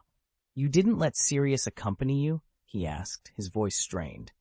Harry hesitated but decided to tell the truth, which seemed to anger Mr. Weasley further. If not for the current situation, he would have surely disciplined them. "How did you get here?" Mr. Diggory, who had previously escorted a foreign wizard caught stealing, asked incredulously. "The forest is dangerous at night. The room was filled with our people, yet no one had sounded an alarm. Surely, you wouldn't just stroll in like that, would you?" At this point, Harry could no longer keep it a secret. He revealed the invisibility cloak that was crumpled in his hand. "Ah, an invisibility cloak," Mr. Diggory remarked with mild surprise. "These aren't exactly cheap, but it certainly explains things." Amos Diggory turned to Mr. Crouch, who was eyeing Harry's invisibility cloak with narrowed eyes. "What do you think? Should we go up and take a look?" End of this chapter. Chapter 491, The End of This Night. Cedric Diggory's father, Mr. Amos Diggory, suggested they inspect the box. Strangely, Mr. Crouch, who had previously seemed eager, showed little interest in the proposal. The witch in the dressing gown shook her head, trying to dispel Harry's confusion. "Don't bother, Amos. Whoever did this must have disapparated long ago." "I don't think so," Mr. Diggory replied, eyeing the box with curiosity. "If they wanted to leave, they would have done so already. Perhaps they're injured and unable to escape, or maybe they just regained consciousness." Mr. Diggory, sensing the stairs to the box were unsafe, decided to apparate up. Harry squinted, watching as Mr. Diggory appeared outside the box. With one hand, he grasped the twisted railing, while his other hand held a glowing wand aimed at the dark interior. No spells were cast at Mr. Diggory from within. After a quick assessment, he placed the wand in his mouth and carefully climbed over the railing. "Ouch!" Mr. Diggory's startled cry pierced the quiet of the Quidditch field. The Ministry of Magic officials below tensed, wands at the ready. Mr. Weasley called out, "What's going on, Amos? Do you need backup?" "It's okay," Mr. Diggory's voice echoed from the box. "I just stepped on a hole and nearly fell to the next floor. Don't come up, Arthur. We can't handle more weight here." The box continued to emit screeching and piercing sounds as Mr. Diggory searched. The Ministry officials relaxed slightly, but remained vigilant. Harry considered advising Mr. Diggory to be cautious with his wand, but decided against it given the circumstances. "Hey, I've got something. There's someone here. Oh, he's unconscious. Oh my God!" Mr. Diggory exclaimed. Harry, Hermione, and Ron exchanged glances as Mr. Crouch shouted in disbelief. "You caught someone? Who?" Suddenly, with a loud bang, the air in front of them exploded. Mr. Diggory appeared amidst a cloud of smoke and dust, cradling a small child. Harry immediately recognized the figure by its large, bat-like ears. As the dust settled, Harry held his breath, his heart pounding, while Hermione covered her mouth and stepped back. Mr. Crouch watched as Mr. Diggory placed his house elf, Winky, at his feet. Crouch remained silent and motionless, his eyes fixed on the ground. Other ministry officials stared at him, waiting for a reaction. For several seconds, Crouch stood frozen, his fiery eyes on his pale face locked onto the elf. When Mr. Diggory found Winky, she was lying on the ground, her front intact, but her back was severely burned by Professor Blaine's magic. The wounds were covered with blood scabs, indicating some healing had occurred. It was clear the elf had taken measures to prevent her own demise. It's impossible. It's impossible," Barty Crouch finally muttered, repeatedly insisting, "Impossible." Without giving anyone a chance to intervene, Crouch apparated to the upper floor and dove into the box. "It's useless, Mr. Crouch," Mr. Diggory shouted upwards. "I've seen it all. There's no one else there." Despite Mr. Diggory's words, the box continued to creak, indicating Mr. Crouch's frantic search. Mr. Diggory looked sternly at Winky's delirious figure and said, This is a bit embarrassing. I mean, Barty Crouch's house elf. No way, Atticus, Mr. Weasley whispered. Do you really think an elf could have done it? The dark mark is a wizard's symbol and requires the use of a wand. Yes, Mr. Diggory replied, glancing up at Harry as he pulled a wand from his pocket. It was holding this when I found it. It's my wand, Harry exclaimed, taking it and examining it in disbelief. I thought it was lost. Mr. Diggory shrugged at Mr. Weasley. Look, the elf was holding a wand. Arthur, you understand this violates the 3rd clause of the Code of Wand Use. No non-human creature is allowed to carry or use a wand. At that moment, there was another pop, and Mr. Barty Crouch apparated beside Mr. Weasley. He seemed oblivious to the situation, his face pale, and his toothbrush-shaped mustache twitching. The scene was tense, with Ministry of Magic officials focusing on the unconscious Winky, while some cast furtive glances at Mr. Crouch. Mr. Diggory, appearing self-satisfied, suggested, "If you have no objections, Mr. Crouch, I think we should wake it up and hear its defense."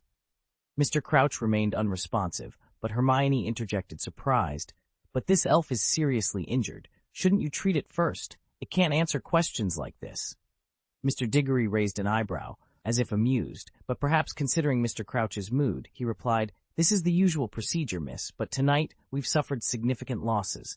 We must determine if this elf is an accomplice." With that, Mr. Diggory pointed his wand at Winky. "Enervate!"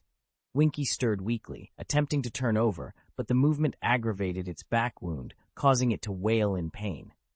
Mr. Diggory didn't wait for Winky to recover slowly. He assisted Winky again, waving his wand to make it turn over and float slightly. When Winky realized who surrounded it, its cries ceased abruptly. Its eyes were wide and vacant, its expression frozen as if someone had gripped its throat. Harry felt a hand clutch his arm and turned to see Hermione, her face filled with distress. Her slender frame swayed in the night wind. Harry pursed his lips, watching Winky being interrogated, wanting to help but unsure how. "I can't believe Barty Crouch would do that." Outside Sirius' tent, Mr. Weasley gave them a stern warning before hurrying away with his colleagues. Hermione immediately shouted angrily, "There's no real evidence that Winky cast that magic, yet Barty Crouch dismissed it like this. He wasn't even willing to treat the injuries of the elf that had served him. What does he see the elf as? A slave?" "You're onto something, Hermione," Ron said, surprisingly calm about the house elf's plight. "House elves are slaves to their masters. Honestly, it might be better for Crouch to expel it. If it were taken to the Ministry of Magic for interrogation, my father told me about the Department for the Regulation and Control of Magical Creatures' Methods. It probably wouldn't survive." Hermione stared at Ron, shocked by the Ministry's harsh treatment of non-human magical creatures. "I really hope this won't be the end for Dobby." Harry looked up at the deep night sky and sighed deeply. End of this chapter. Chapter 492, The Remaining Days. The following morning, Sirius learned from Mr. Weasley, who had rushed home for breakfast, about the 3 Harrys venturing to the Quidditch pitch the previous night in search of wands. This was the first time Sirius had been truly furious with Harry. To punish him for his reckless actions, Sirius forbade Harry from accompanying him to visit Remus at St. Mungo's Hospital for magical maladies and injuries. Furthermore, he insisted that Harry remain at the Burrow for the rest of the summer vacation, not allowing him to leave for Catchpole Village. This stern decision sparked fierce resistance from Harry, and their argument nearly shook the roof of the Burrow. In the end, Sirius stormed out, his face livid, but Harry stayed put, as he had nowhere else to go. Over the next 2 weeks, the events of the Quidditch final night spread rapidly throughout the wizarding world.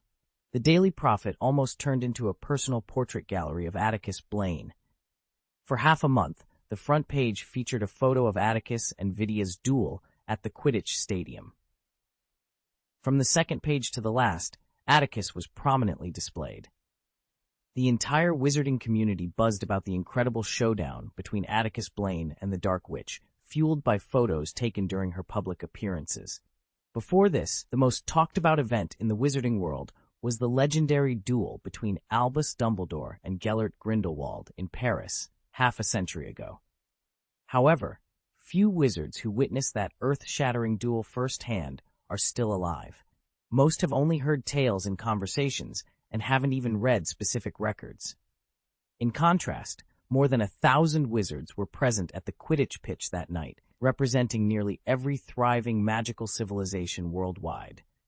This event was akin to Atticus casting a brilliant light across the entire magical world. The International Confederation of Wizards swiftly passed a resolution, appointing Atticus as the vice chairman of the council. Although Atticus did not attend the meeting, the resolution was still deemed valid. Additionally, major wizarding organizations from prominent magical civilizations extended olive branches to Atticus, inviting him to occupy prestigious but largely ceremonial positions within their ranks. These organizations could nearly fill an entire page of the Daily Prophet. However, none received a positive response from Atticus.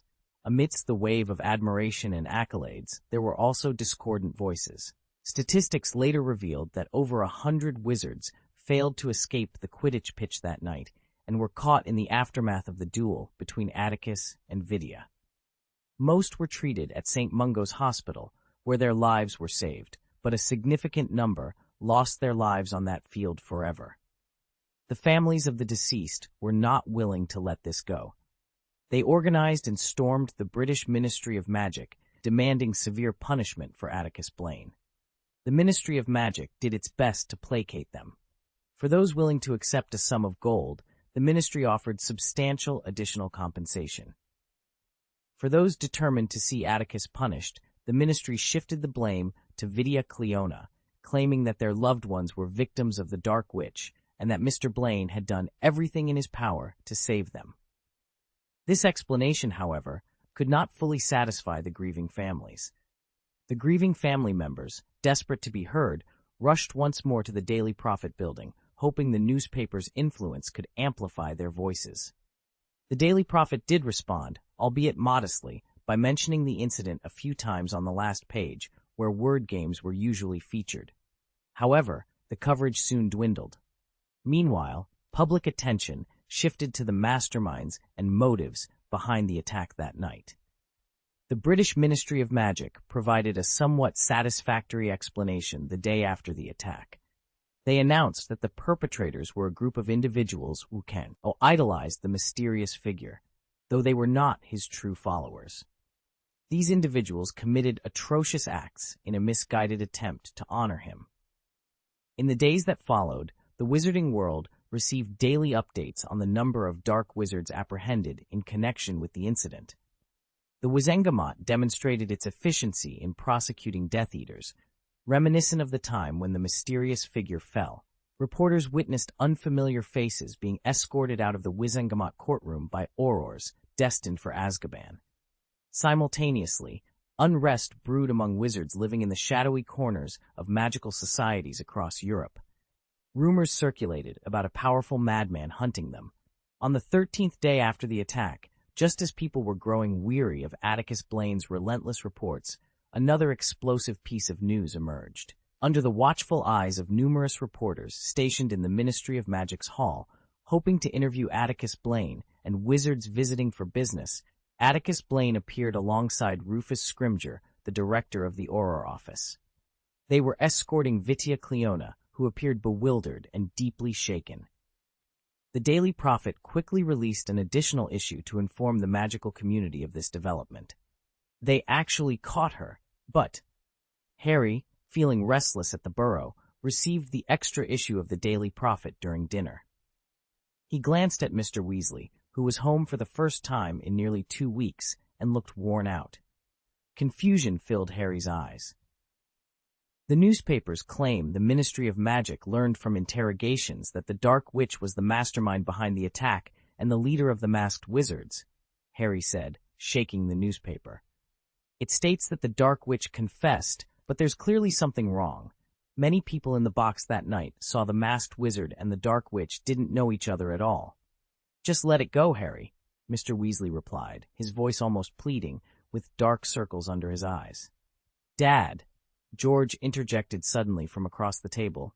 Have you seen Mr. Bagman recently? Ron, who had been listless beside Harry, perked up, his ears pricking as he focused on Mr. Weasley. No, Ludo went to Paris recently. He's preparing for another event. Honestly, he's so cunning, managing to avoid all the trouble. I really envy him. What's going on? Did you find something? Mr. Weasley yawned, rubbing his bloodshot eyes. Just as George was about to speak, Mrs. Weasley emerged from the kitchen. Seeing her husband's exhausted state, she said with concern, "Go and get some sleep, Arthur. There might be news from the ministry in the middle of the night." "Isn't that certain?" Mr. Weasley replied eagerly, no longer concerned about George's inquiry about Ludo. He straightened up and staggered towards the stairs. "You need rest, too? Make sure you're in bed early tonight." Mrs. Weasley reminded them once more. "Hogwarts has sent a list of items you'll need for the next semester. We'll head to Diagon Alley tomorrow to pick them up." "Can I come too?" Harry asked eagerly, his eyes lighting up. "Of course, dear," Mrs. Weasley replied warmly, casting a loving glance at Harry. "But Sirius—" "I keep my promises, Harry," she assured him with a smile. "I believe you've learned your lesson, and besides, we need to buy some special attire. You can't go without it." "What kind of clothes?" Ron asked, watching Mr. Weasley ascend the stairs until he vanished from sight. At his mother's words, he quickly turned his attention back to her. "Oh," Mrs. Weasley said, her eyes twinkling mysteriously, "you'll find out tomorrow, Ron. Now go take a shower and get to bed." Harry, Hermione, and the Weasley siblings rose and made their way upstairs. The prospect of visiting Diagon Alley lifted Harry's spirits, distracting him from his eagerness to discuss with Ron and Hermione how Professor Blaine had brought the Dark Witch to justice. "I wonder if Professor Dumbledore has found a new defense against the dark arts he mused aloud. "He always has a plan," Hermione replied confidently, "and if no one else steps up, Professor Blaine will surely take the position." Harry silently hoped Professor Blaine would teach them again. After witnessing the thrilling duel on the night of the Quidditch final, who wouldn't want to learn a few tricks from him? Harry resolved that no matter how challenging it might be, he would persevere in Professor Blaine's physical education class. Upon reaching the third floor, Harry opened the door to his room, ready to enter. However, Hermione seemed in no hurry to rest. She followed him inside, eager to discuss the latest news from the Ministry of Magic. Meanwhile, Ron lingered at the doorway, looking hesitant. "I need to talk to Fred and George about something," Ron said evasively, avoiding their questioning gazes. With that, he headed up to the fourth floor, leaving Harry and Hermione to exchange a knowing look and sigh in unison. End of this chapter. Chapter 493. The sunny weather in St. Catchpore Village finally came to an end just 2 days before the summer vacation concluded. The rain began as a gentle drizzle at night, but by the time Harry and his friends ventured outside, it had transformed into a torrential downpour. The once clear outline of Stoat Mountain was now just a vague silhouette behind the gloomy curtain of rain. Mr. Weasley had already left for work, and Mrs. Weasley took the remaining children to Diagon Alley to purchase supplies for the upcoming school year. The house was eerily quiet, save for the rhythmic ticking of a clock in the kitchen corner. Rainwater trickled in, creating a soft patter against the windows. Suddenly, the fireplace, with its last glowing embers, flared to life. A swirling green flame erupted from the dark hearth, and within the vibrant blaze, Sirius and Remus emerged. Remus, who had been recuperating at St. Mungo's for over 2 weeks, appeared paler than ever. His steps were tentative and weak, as if a mere gust of wind might topple him. This frailty wasn't due to the injuries he sustained during the Quidditch finals, but rather the transformation he had undergone at St. Mungo's. Despite having enough galleons to purchase Wolfsbane potion, it couldn't completely alleviate the post-transformation weakness. Sirius had not returned to the burrow during this time, as he was busy caring for the ailing Remus. A peculiar caution marked Sirius's face. As soon as he entered the house, he scanned the living room and listened intently for any sounds from upstairs. "They're not home, Sirius," Remus said, his dry, pale lips curling into a smile at Sirius's wary demeanor. "How do you know?" Sirius asked, straightening up with curiosity. Remus simply pointed to the clock on the living room wall. "Oh," Sirius sighed, his expression relaxing. He casually walked to the table, pulled out a stool, and sat down. Pouring himself a glass of water from the still warm teapot, he drank it in one gulp, exhaling a long sigh of relief. His features softened, though a hint of frustration lingered. "Disobedient, acting recklessly. I clearly forbade him from going out. School starts the day after tomorrow. I suppose Molly is taking the children to Diagon Alley for supplies, Remus suggested as he sat down. He tested the teapot's temperature, dissatisfied, and with a flick of his wand, steam began to rise from the spout. Through the mist, he observed Sirius's brooding expression and smiled helplessly. You still haven't forgiven Harry, have you? Look at what he did that night, Remus, Sirius exclaimed, his temper flaring like a firecracker. Though his skin had recovered from the sun and wind at sea, the mention of Harry darkened his mood. The most dangerous riot in over a decade hadn't even settled, and the fiercest duel in half a century had just ended. I explicitly warned them not to leave the tent. But what did they do? They used James's invisibility cloak to sneak back to the field for a wand and stumbled upon the dark mark. Sure, Barty Crouch's elf was caught, but we all know someone like Crouch wouldn't teach his elf to conjure the dark mark. I bet the real culprit was lurking in the stands, Remus. If Arthur and the others hadn't reacted so quickly, and if Harry and the others hadn't managed to escape to the box, they could have died there. Remus opened his mouth to speak, but Sirius, having caught his breath, continued his tirade. And yet, he still refuses to admit his mistake, insisting that I was not qualified to teach him a lesson because I did more ridiculous things than him when I was at Hogwarts. Remus pursed his lips, a smile playing on them. Objectively speaking, Harry is right. Have you noticed, Sirius, the way you nag Harry is a bit like Molly when she criticizes Fred and George? Sirius was taken aback for a moment. After a pause, he lowered his head and said dejectedly, "But he should at least inform me, shouldn't he?" They must have considered it before leaving. At least Hermione would have brought it up, but Harry convinced her. I think Harry's reason was that he didn't want to disturb your rest. After all, you also experienced an abnormality that night, a tough duel. Sirius remained silent, but his expression softened considerably. Avoiding isn't going to solve the problem, Sirius. I think you should find a chance to talk to. Boom! Suddenly, an unusual sound interrupted the monotonous patter of the rain. Remus stopped mid-sentence and looked towards the door in surprise. Sirius also raised his head, his expression turning anxious once more. Are they back? Impossible, Remus replied, standing up and moving towards the back door. Molly can't apparate with so many children. Arthur must be working overtime. Get your wand out, Sirius. It's not safe these days. Remus was right. Sirius immediately stood up, drew his wand, and followed quickly. The two of them crouched behind the door, eyeing the door panel warily. Just as Remus was about to speak, a voice came from outside. A soft voice, tinged with amusement, called out, "The two fools with wands behind the door, can you help open the door? It's pouring out here, and my robe is nearly soaked." Remus and Sirius exchanged surprised glances. "Why are you the only ones here? Where are the others?" With Atticus Blaine joining them, the dimly lit living room seemed to come alive. He used magic to dry the water stains on his robe. Atticus, looking a bit weary, held a teacup as his eyes roamed the room. It didn't take long for him to notice that the Weasley family, along with Harry and Hermione, were absent. "Probably followed Molly to Diagon Alley to buy something," Remus said, eyeing Atticus up and down before asking coldly, "The Daily Prophet mentioned you assisted the Ministry of Magic in capturing the Dark Witch. How did you manage that?"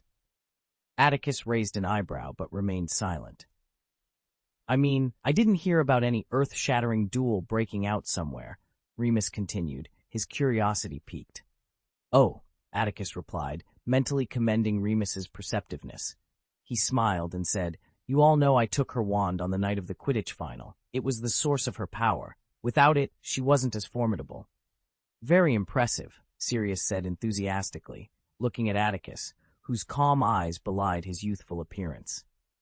"When I was at St. Mungo's, I heard from an injured beater that many people are already recommending you to be the next Minister of Magic or the headmaster of Hogwarts. There are even some peculiar organizations that have sent you invitations, but so far, there's been no response from you." "Actually," Atticus said, taking a sip of tea and smiling, "I've accepted the invitation from the International Federation of Wizards to serve as vice president." "The International Federation of Wizards?" Remus blinked. "Why did you accept their invitation?" I mean, in most cases, this organization doesn't play any significant role. Perhaps, but I think I might need this title in the future. Atticus replied cryptically, then turned to Sirius. School is about to start. With the Triwizard Tournament next school year, I plan to return to Hogwarts today to make some preparations. But before I left, I thought of you. Someone. You told me you were taking care of Remus at St. Mungo's, Atticus Blaine began, but when I arrived, I found you had already left, so I figured you might have returned to the burrow. My matter? Sirius asked, his brow furrowing in confusion. Do you need any help from me, Atticus? Atticus curled his lips in a slight smirk and rolled his eyes. On the night of the Quidditch final, before I headed to the Ministry of Magic, you mentioned wanting to talk to me alone. Have you forgotten about it already? Chapter 494, Atticus's Strategy. The late summer and early autumn thunder was softer and weaker than the booming storms of midsummer. Yet, with each rumble, the rain intensified, casting a gloomy veil over the world. Oh, I forgot! Atticus Blaine exclaimed, noticing the underground ditch in front of the door struggling to absorb the deluge. Rainwater gurgled and bubbled up from the overflow. Sirius, seemingly caught off guard by his own oversight, slapped his forehead in frustration. I was so upset by Harry that I completely forgot about it. What happened? Atticus inquired, leaning back in his chair with a teacup in hand, intrigued. These last few days before the start of school were his only chance to maintain a calm state of mind. Sirius exchanged a glance with Remus, but remained silent. It was the night of the Quidditch final, Remus began, his expression serious. Harry, Ron, and Hermione encountered the Dark Mark. The three of them sneaked out to find Harry's wand without telling anyone. Sirius only heard about it the next day from Arthur. He was furious with Harry. You must have heard about it, right? Atticus nodded. Fudge mentioned it to me. What do you think? Remus asked, his tone grave. Atticus understood the weight of Remus's question. The Ministry of Magic had issued a statement claiming the masked wizards that night were mere imitators, but the presence of the Dark Mark cast doubt on their explanation. This mark, a sinister symbol, was taught by Voldemort to his followers. If they were just imitators, how could they wield such magic? Politicians are adept at crafting lies, and Fudge had swiftly suppressed the incident, forbidding discussion within the ministry and preventing the Daily Prophet from reporting it.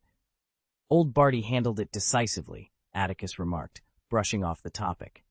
Yet, he pondered the involvement of Barty Crouch's house elf. Who had truly conjured the Dark Mark? Was it someone like Lucius Malfoy, eager to prove loyalty to the Death Eaters before Voldemort's return?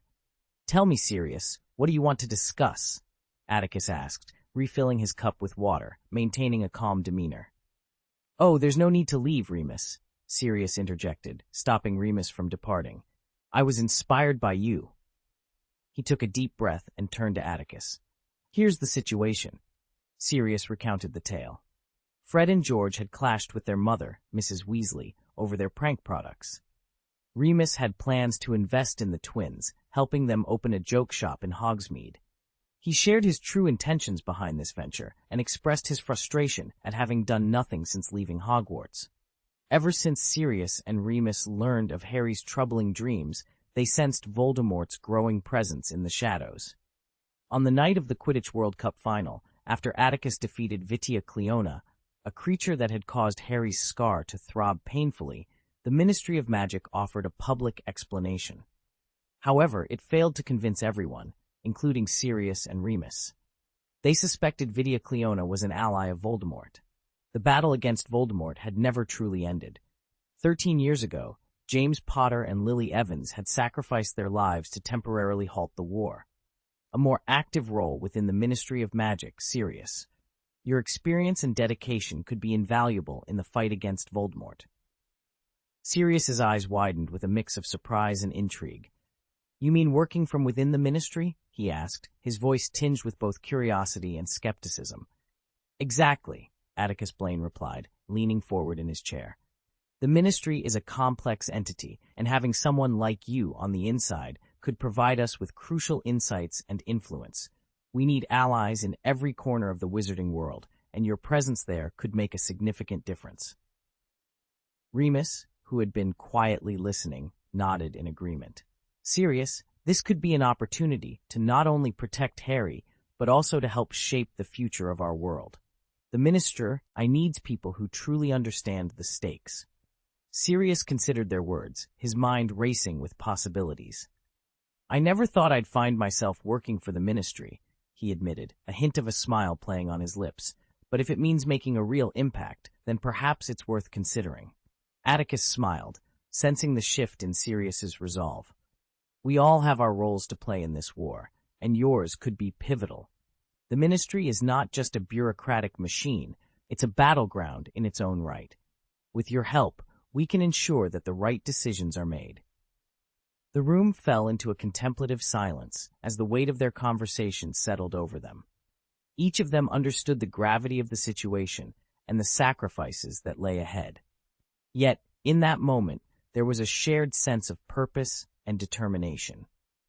Atticus knew that the path forward would be fraught with challenges, but with allies like Sirius and Remus by his side, he felt a renewed sense of hope. Together, they would face the darkness and strive to protect the wizarding world from the looming threat of Voldemort's return. Certainly. Here's an improved version of the text. Are you considering a position in the Auror office, Sirius? End of this chapter. If you have more text that needs improvement, feel free to share. Chapter 495, Planning Ahead. When Atticus Blaine calmly laid out his plan, the Weasley living room was engulfed in a profound silence. Sirius sat with his mouth slightly agape, his brow furrowed in disbelief. His stunned expression suggested he thought Atticus was joking. Remus, however, knew that Atticus was not one to jest about serious matters. His eyes flickered with contemplation as he tried to grasp why Atticus would propose such an outrageous idea.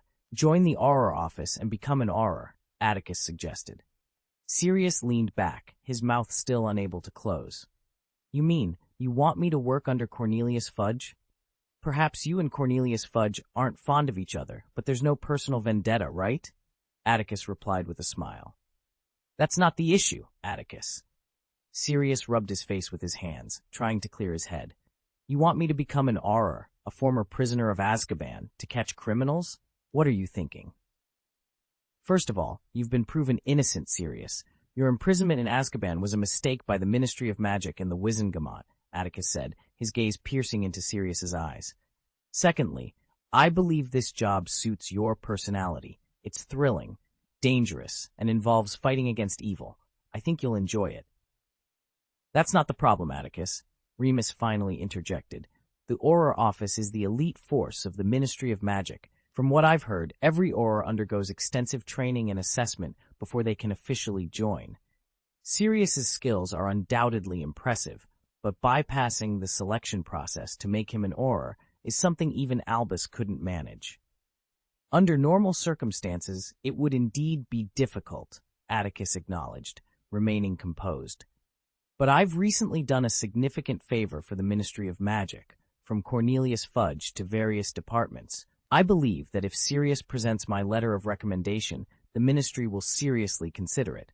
It's certainly more feasible than my proposal to join the Ministry as an official myself. Silence descended once more. Sirius pondered whether becoming an Auror was truly suitable for him, while Remus considered the feasibility of Atticus's plan. After a long pause, both Sirius and Remus exhaled deeply. They had to admit that Atticus's seemingly absurd suggestion held some merit upon reflection.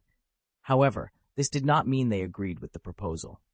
Remus fixed his gaze on the young yet strangely authoritative face across from him, obscured by the curling smoke. He asked directly about his primary concern. What are you planning, Atticus? Are you sending Sirius into the Auror office as a spy? Do you aspire to become the Minister for Magic?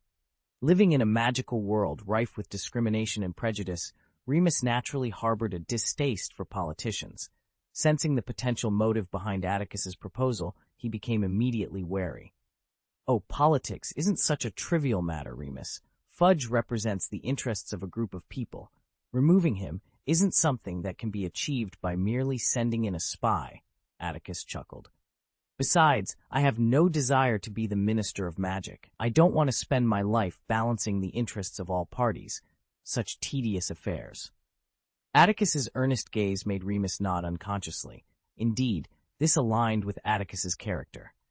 I must admit, being an Auror seems like a lot of fun, Sirius mused, a thoughtful expression crossing his face. But what does this have to do with my purpose? I mean, I want to take care of Harry and play a positive role in fighting Voldemort, but being an Auror doesn't seem directly related to that. Atticus Blaine set down his teacup, intertwining his fingers on the table. His deep eyes revealed nothing of his thoughts.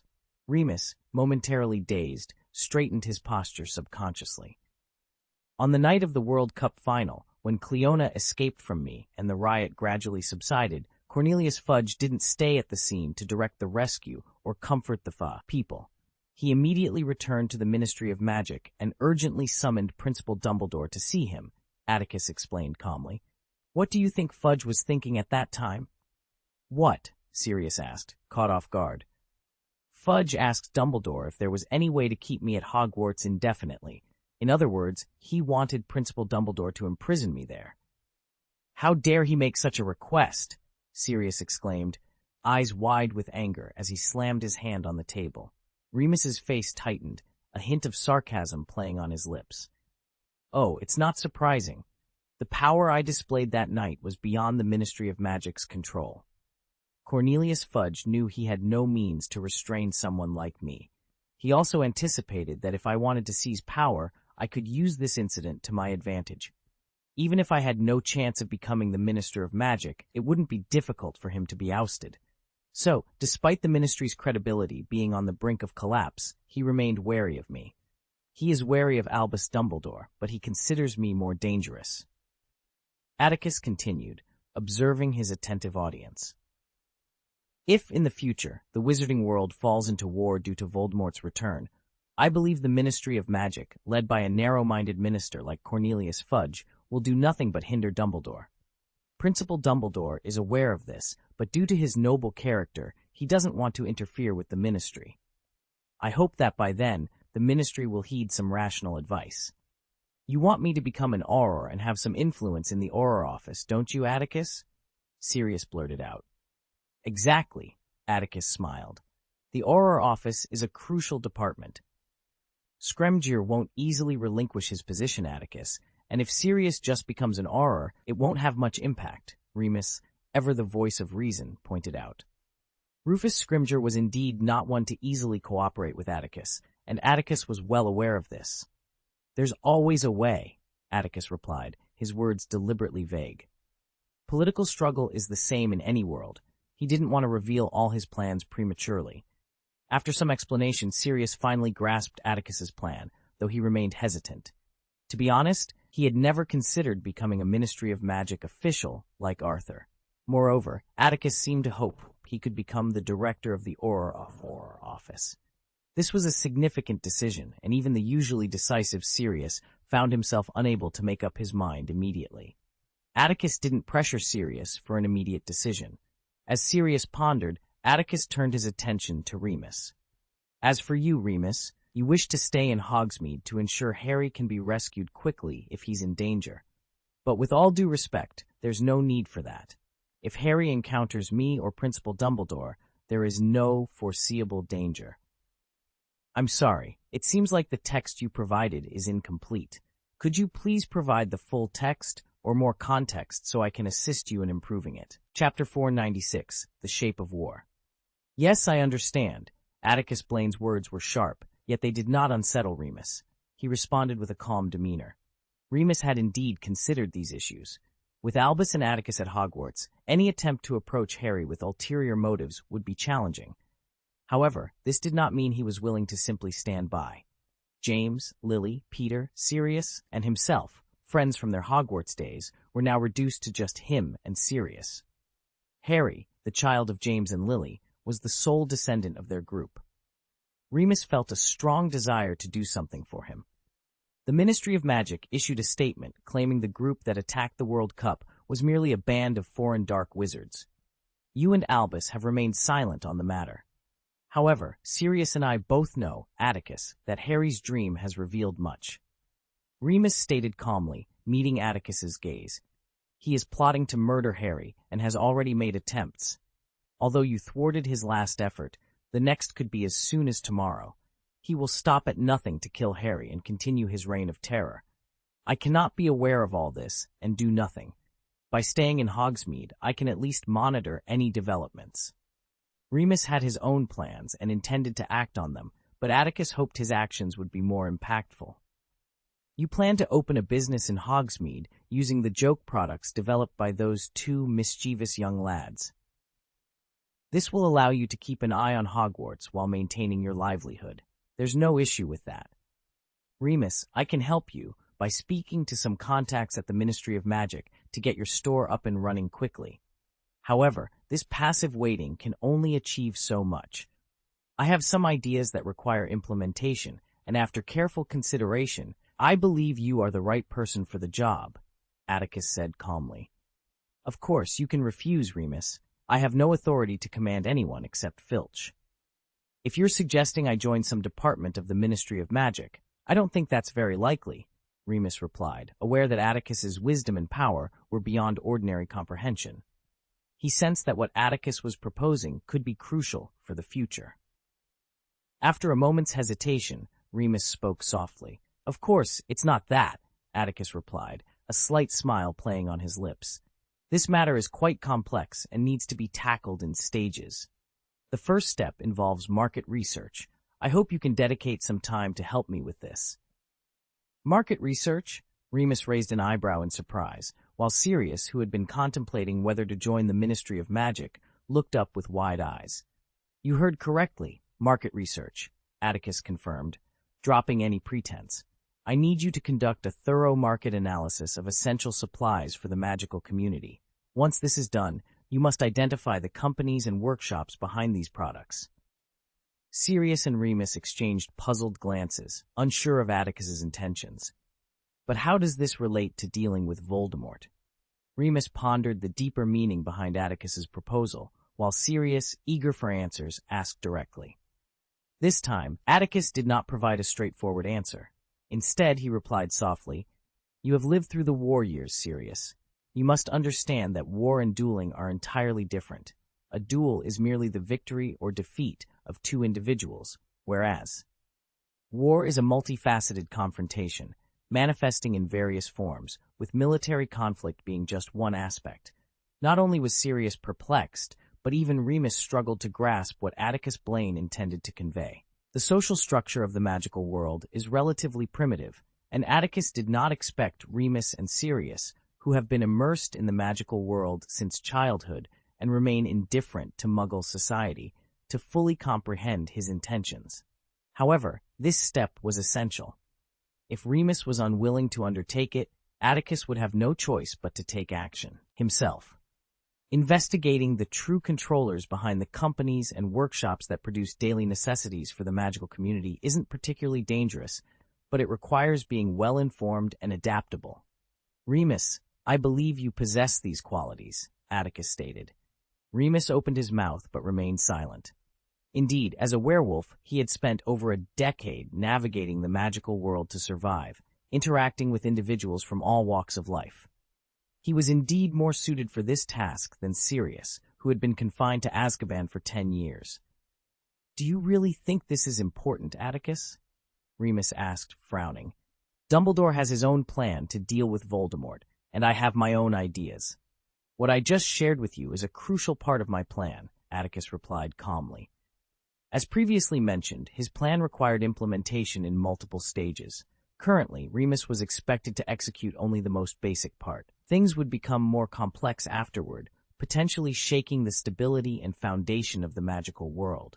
It was not an exaggeration, and this was why Atticus, despite knowing from Cacus Foley that the chaos during the Quidditch final was caused by the masked wizard brought by Lucius Malfoy, chose to forgive him.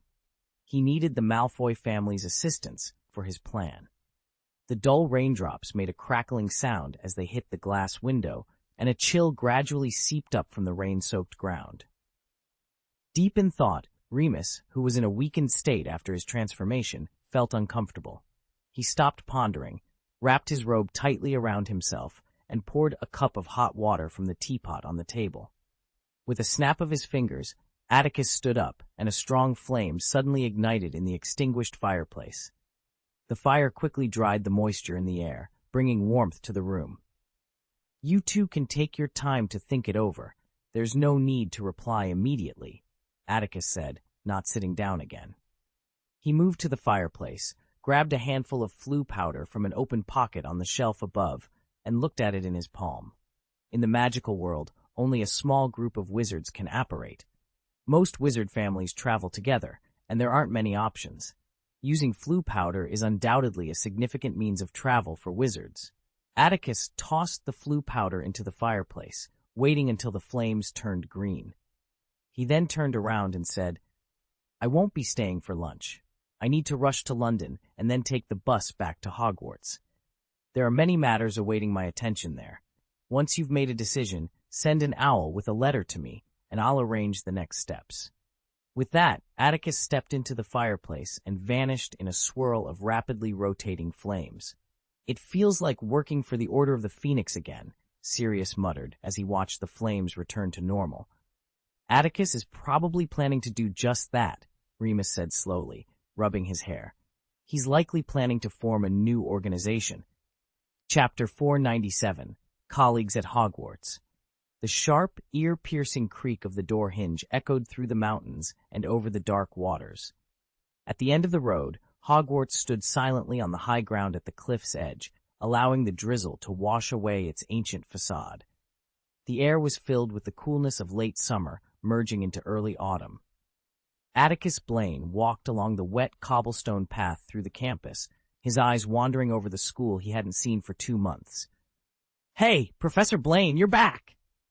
At the edge of the forbidden forest, now a dull dark green from the rain, a tall, imposing figure emerged from a nearby house. It was Hagrid, who immediately spotted Atticus standing in the yard, gazing at the towering Quidditch pitch. Waving his large hands enthusiastically, Hagrid called out. Atticus turned at the sound, a smile forming on his lips. "How are you, Hagrid? How was your summer vacation?" "Wonderful and very fulfilling," Hagrid replied, trotting across the uneven lawn, which had suffered from neglect. He reached Atticus, shielding him from the wind and rain blowing in from the Black Lake. "I spent the whole summer creating an interesting little creature. I can't wait for the students to see it." "Oh, do you want to see it, Professor Blaine?" "Dumbledore is full of praise for these adorable creatures." Hagrid's rugged face was alight with anticipation, his eyes shining like black beetles. "I'd love to meet your new friend, Hagrid," Atticus said, a hint of amusement in his voice as he resumed his walk toward the castle. "But not now. I've traveled a long way today, and I'd rather fill my belly with some delicious food." "Ah, I'm about to head to the Great Hall for dinner too," Hagrid said, a bit disappointed, but his spirits quickly lifted again. "I read about the Quidditch finals in the Daily Prophet. Professor Blaine, it was truly amazing. When I went to Hogsmeade, the villagers were all talking about it. Everyone said that if you hadn't saved so many people from that dark witch, the Ministry of Magic would have surely collapsed this time." In Hagrid's eyes, Atticus's ability to quell a crisis was secondary to the excitement of his new hybrid creatures. "I just drove those dark wizards away from the Quidditch field. It was the Ministry of Magic that tracked down those audacious individuals and sent them back to Azkaban," Atticus replied modestly, taking the marble stairs 3 at a time and entering the cavernous foyer. With the students away, the Great Hall was not as grand as usual. The enchanted ceiling, which mirrored the night sky, was inactive, and the 1,000 floating candles were absent. However, the floor and walls were spotless, clearly cleaned in preparation for the new school year. Atticus walked into the Great Hall with careful steps to avoid slipping. Upon seeing his Hogwarts colleagues gathered around a 16-seat dining table in the center of the spacious hall, he raised an eyebrow and chuckled. "Why didn't anyone tell me there would be a grand dinner tonight?" Most of the Hogwarts staff were assembled at the table, including Headmaster Dumbledore, Professor McGonagall from Transfiguration, Professor Flitwick from Charms, Professor Sprout from Herbology, and Atticus's old teacher, Professor Snape. Also present were Professor Sinistra from Astronomy, Professor Trelawney from Divination, and Professors Vector, Burbage, and Babbling. Madame Pince, the librarian, and Madame Pomfrey, the school nurse, were also in attendance, along with others. Filch, dressed smartly, slipped into a seat. Perhaps someone informed you, but you just forgot about it, Atticus, Dumbledore said with a smile, pulling a strand of beard from a bowl of mushroom soup. He was seated facing the door of the auditorium. Most people smiled kindly, which was exactly what Atticus wanted to see. Of course, there were exceptions. For instance, a middle-aged man with greasy hair and a hooked nose who taught potions cast a sideways glance and wore a sarcastic smirk. Perhaps you forgot to pay, Headmaster Dumbledore. Dining with the most powerful wizard of our time isn't something you can arrange with just a letter, he sneered. Oh, shut up, Atticus replied cheerfully. A loser who has failed to secure the Defense Against the Dark Arts professor position for 14 consecutive years has no right to point fingers at me. This time, the laughter that erupted at the dinner table was much more genuine. There were 3 seats left at the table, but given Hagrid's size, he needed at least one side to himself. To accommodate the 2 new arrivals, everyone, including Dumbledore, shifted around. Atticus placed his suitcase on his chair, removed his robe, hung it on the back, and sat between Professor Snape and Headmaster Dumbledore. An exquisite and large candlestick in the center of the dining table emitted a soft glow. The table, formed by joining 2, was laden with a variety of sumptuous and delicious dishes. At Dumbledore's invitation, Atticus was poured a little yellow honey wine. As the rich-tasting wine flowed down his throat, the fatigue accumulated over the past 2 months seemed to vanish instantly.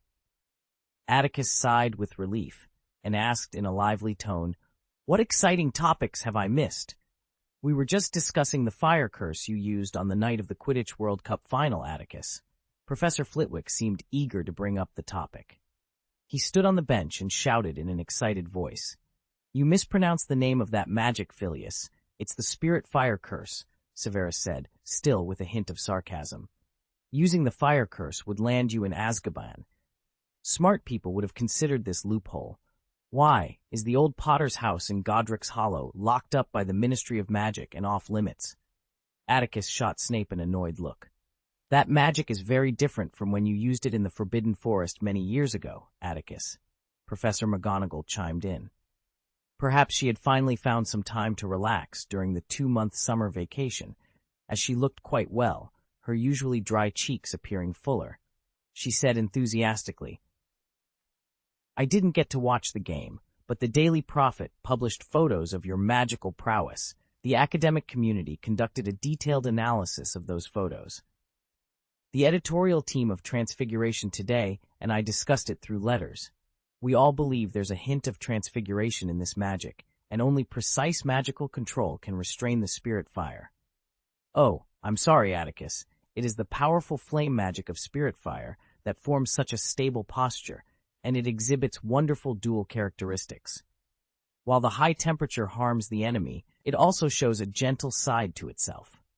The faculty and staff at Hogwarts were all leaders in the magical academic world. They had been top academics during their school years. Everyone was interested in powerful magic, including Dumbledore. "Excellent magic, Atticus," Dumbledore said with great interest. "I have seen wizards who maximize the damage of spirit fire, but you have chosen a completely different path in the creation of this magic. You value its stability and maneuverability more, which requires further research on the theoretical aspects."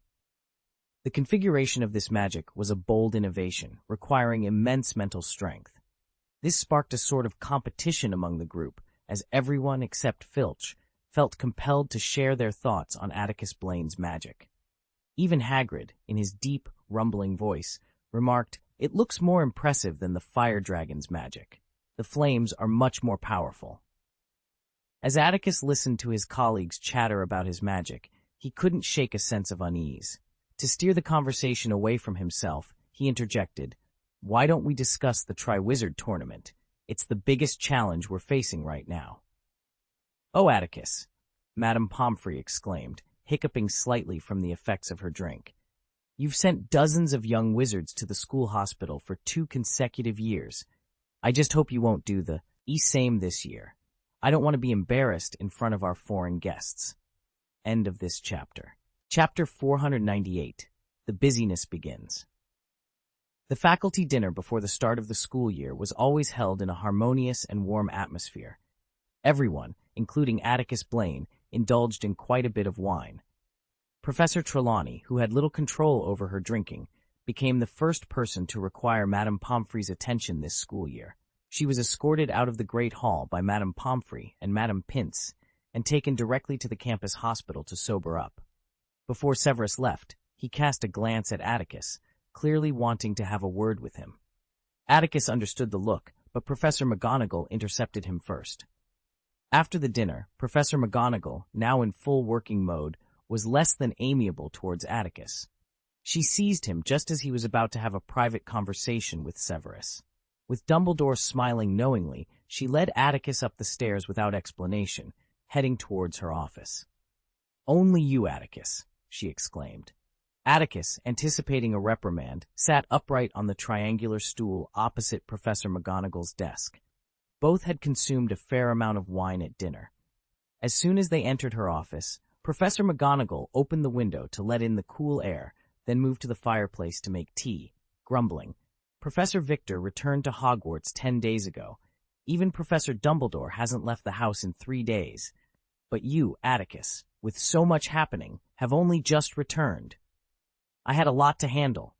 Atticus began to protest, but a sharp look from Professor McGonagall silenced him. Despite the semester not yet starting, her desk was already cluttered with documents. After handing Atticus a cup of hot tea, she sifted through the papers, eventually moving a stack several feet thick in front of him. "It's about the Triwizard Tournament," she explained. "The specific events are top secret, known only to the Ministry of Magic. However, they've sent a notice to Hogwarts, asking us to prepare materials for the site before the first competition begins. They've provided a checklist for us to follow." "Shouldn't Hagrid handle this?" Atticus grumbled. "I understand you don't have time to gather these materials, but we lack funds, Atticus. The annual budget for teaching activities at Hogwarts is allocated by the school board. Any unexpected expenses require an application to the board. The application report and list are here. I've signed them. Now, you and Dumbledore need to sign as well. Please complete this tonight," Professor McGonagall instructed, her expression stern. Faced with the daunting pile of paperwork, Atticus felt a twinge of frustration. However, a thought crossed his mind, and he refrained from further complaints. "All right, I promise to handle this promptly. I'll get Principal Dumbledore's signature." "Now, on to the second matter, Atticus," Professor McGonagall continued, her demeanor softening slightly at his cooperative attitude. "It's about your physical education class. I'm not the only one who thinks the schedule needs adjusting." "What's the issue?" Atticus inquired. "I don't oppose having the students exercise on the field daily, Atticus. It's beneficial for them. However, several professors have expressed concerns about the lectures scheduled every other evening after dinner. They believe this timing is problematic." "The timing isn't quite reasonable, as it's when the young wizards are primarily focused on completing and reviewing their homework. To reclaim this time, they either have to stay up late or rush through their assignments. I've considered whether to add this course to the elective options after the 3rd year, but the teaching method is still under development. It's not mature enough yet, so I don't plan to push it into the curriculum in the near future," Atticus Blaine said, frowning. "If it's not scheduled in the evening, then it would have to be on the weekend." "The weekends belong to the children. We generally avoid scheduling formal classes during this time," Professor McGonagall stated firmly. "So, what do you suggest?" Atticus asked, acknowledging the complexity of the issue and turning the question back to Professor McGonagall. "My idea is to arrange it on a school day," Professor McGonagall replied, having clearly given the matter considerable thought. "Since you're not planning to incorporate the course into the Hogwarts syllabus for now, the number of young wizards participating is fixed. I've noticed that most of them are 4th-year students. You could choose a time that suits the majority of 4th and 5th-year wizards. As for the senior students who have passed the OWLS exam, they have more flexible schedules. Of course, you can reserve the option for evening classes. Currently, there isn't a perfect solution.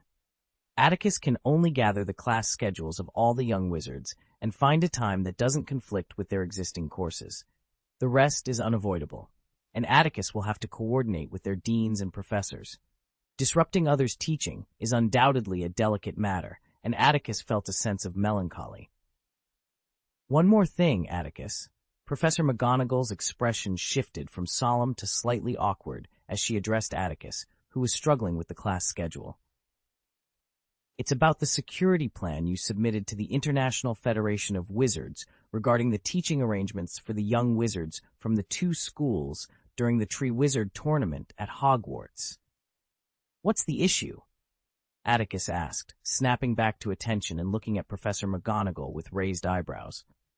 "Oh, there's no problem," Professor McGonagall sighed, her tone carrying a hint of reproach.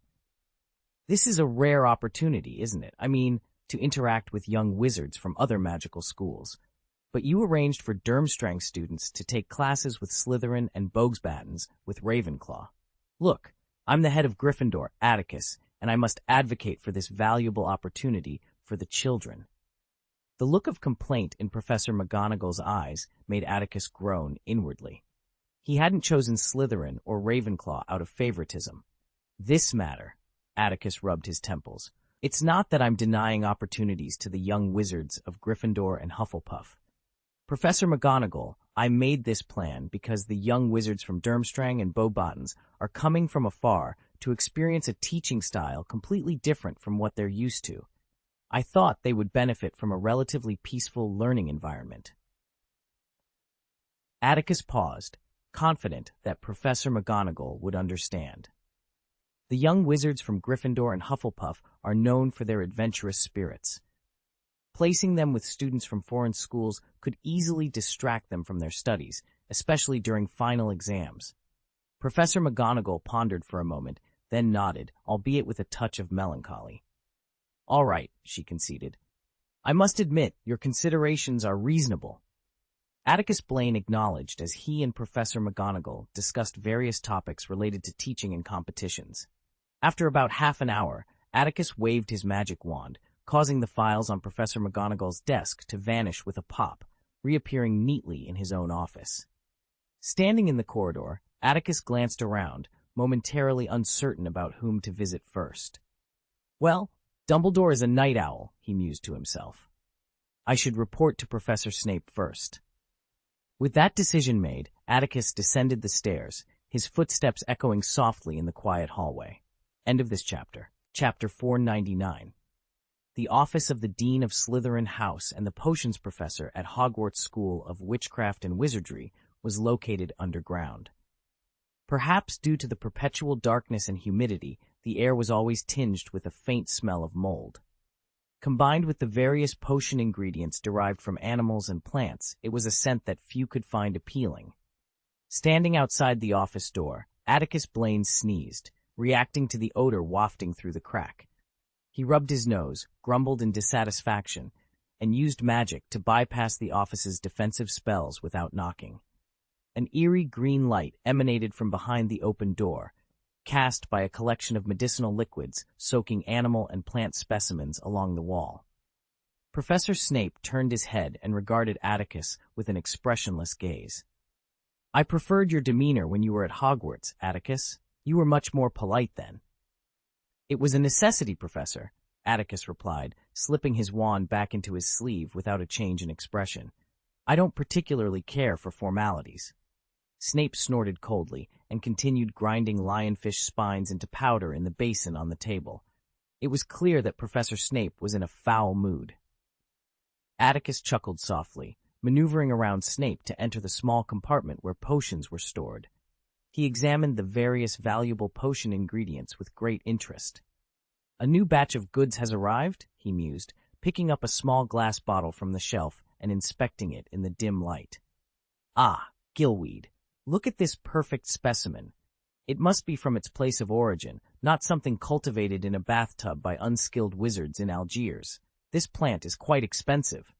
"Put that down, Atticus. I prepared it for the 7th graders facing their Newts exams," Snape said coldly, not bothering to look back.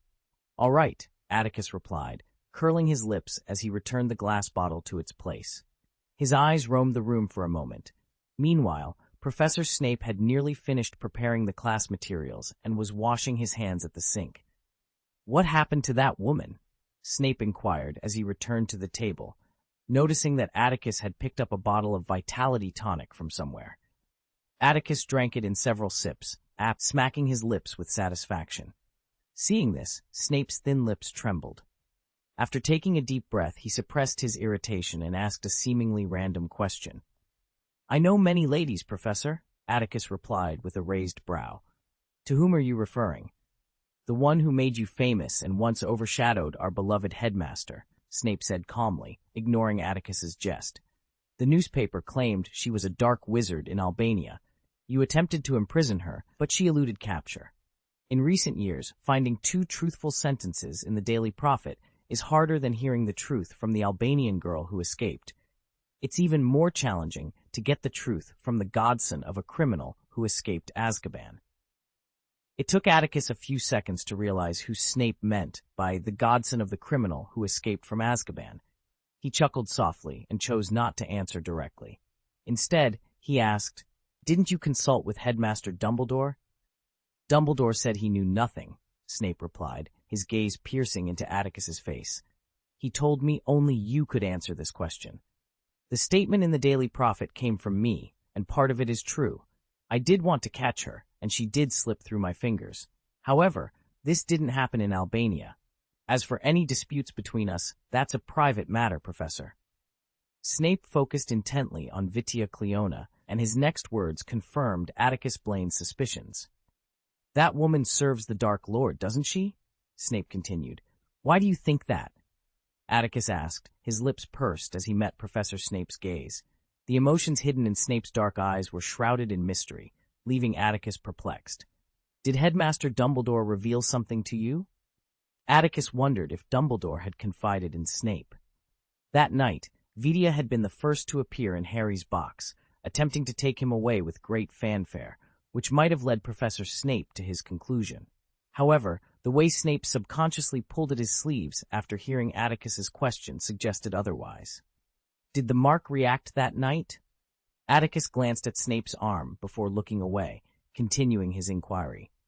Snape's body tensed momentarily, and he seemed hesitant to discuss the dark mark on his arm in front of Atticus. Yet, after a brief internal struggle, he nodded slightly, his tone turning somber.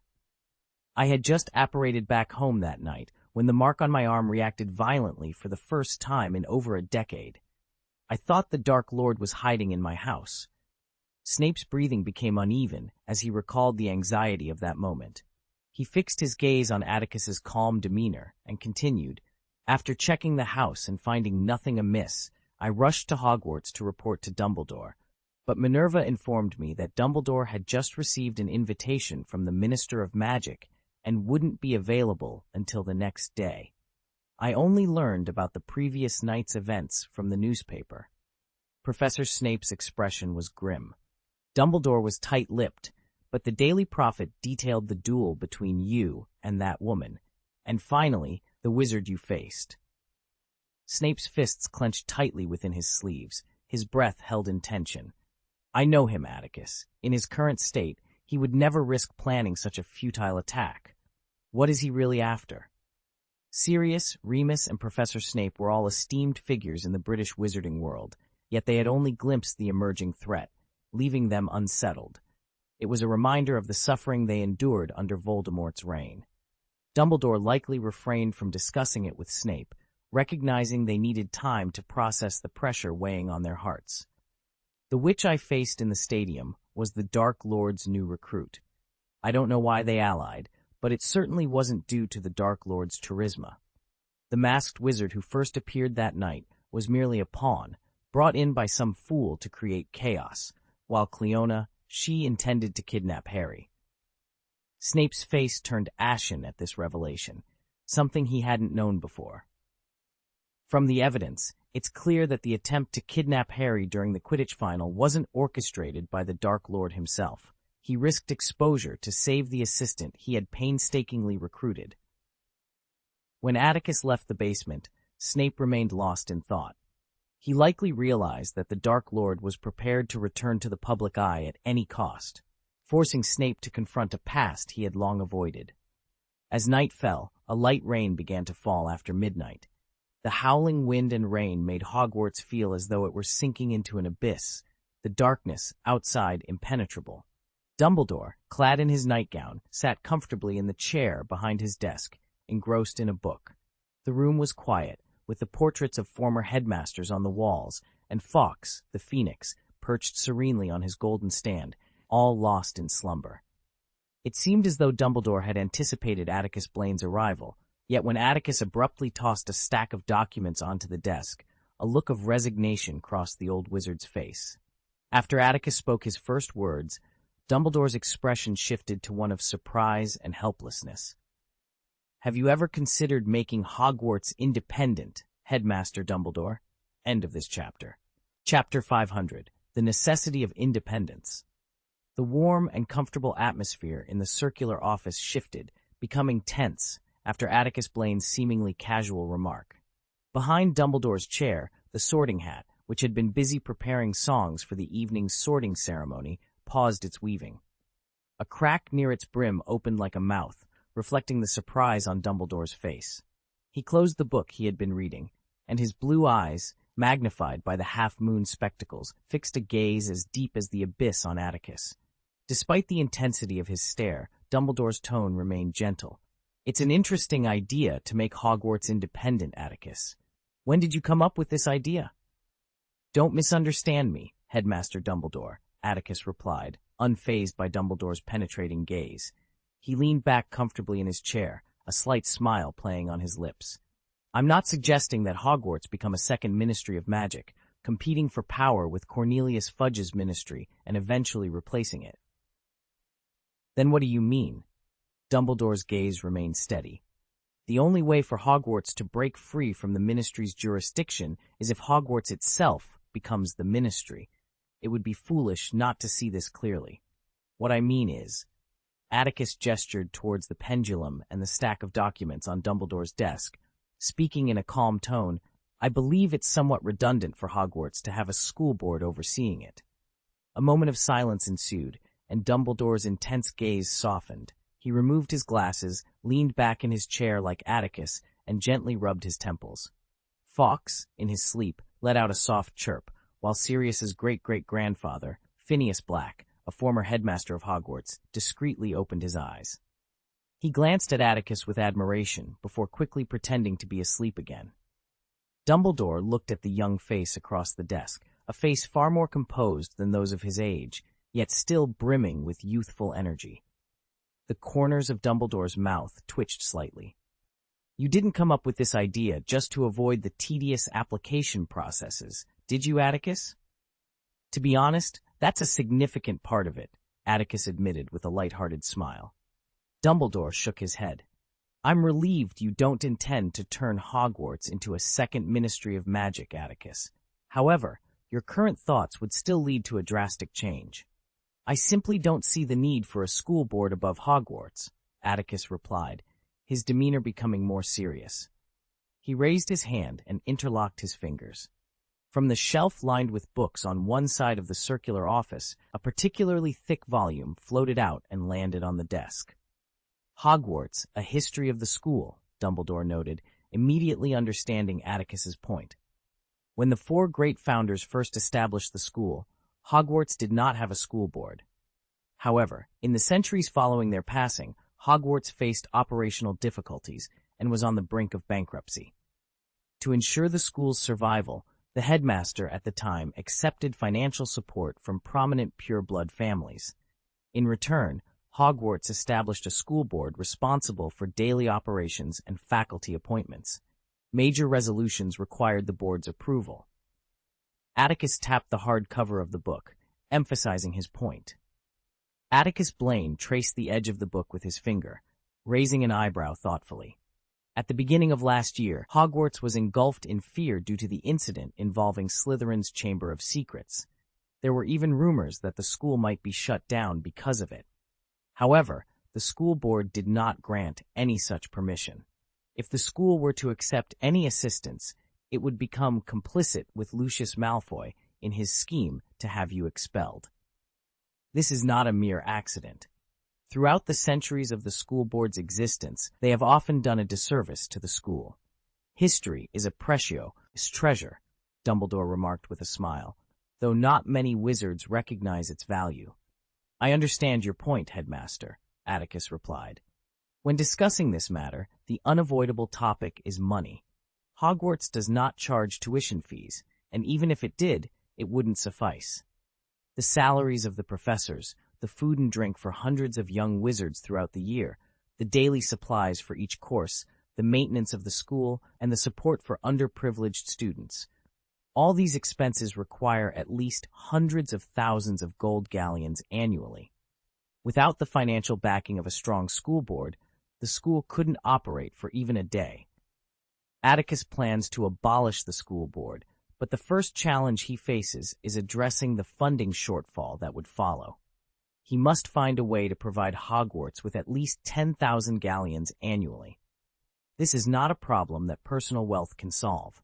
Either Atticus must persuade the Ministry of Magic to allocate special funds for education each year, or he must establish an industry to continuously supply Hogwarts with resources. Neither of these solutions is easy to achieve. But this is something we must do. Have you considered this issue, Headmaster? The main members of the current school board are from the pure-blood 28 families, and many of them are not well-intentioned. If we find ourselves in the midst of a war and they withdraw their support from Hogwarts, what will happen to the school then? Dumbledore understood Atticus's desire to abolish the school board. Given the current situation, once Dumbledore retires as the headmaster of Hogwarts School of Witchcraft and Wizardry, Atticus is almost certain to succeed him. Naturally, Atticus does not want a school board that holds power over him. However, Dumbledore did not expect Atticus to consider the problem from such a perspective.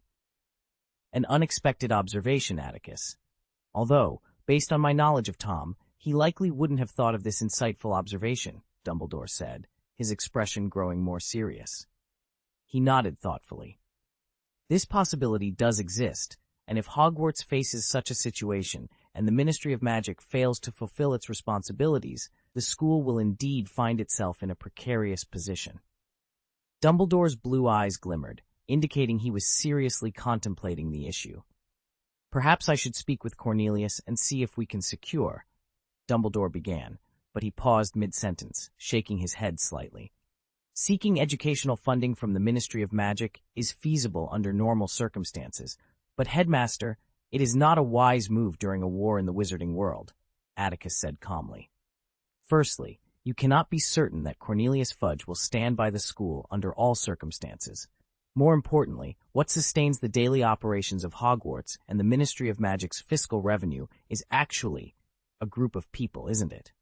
End of this chapter.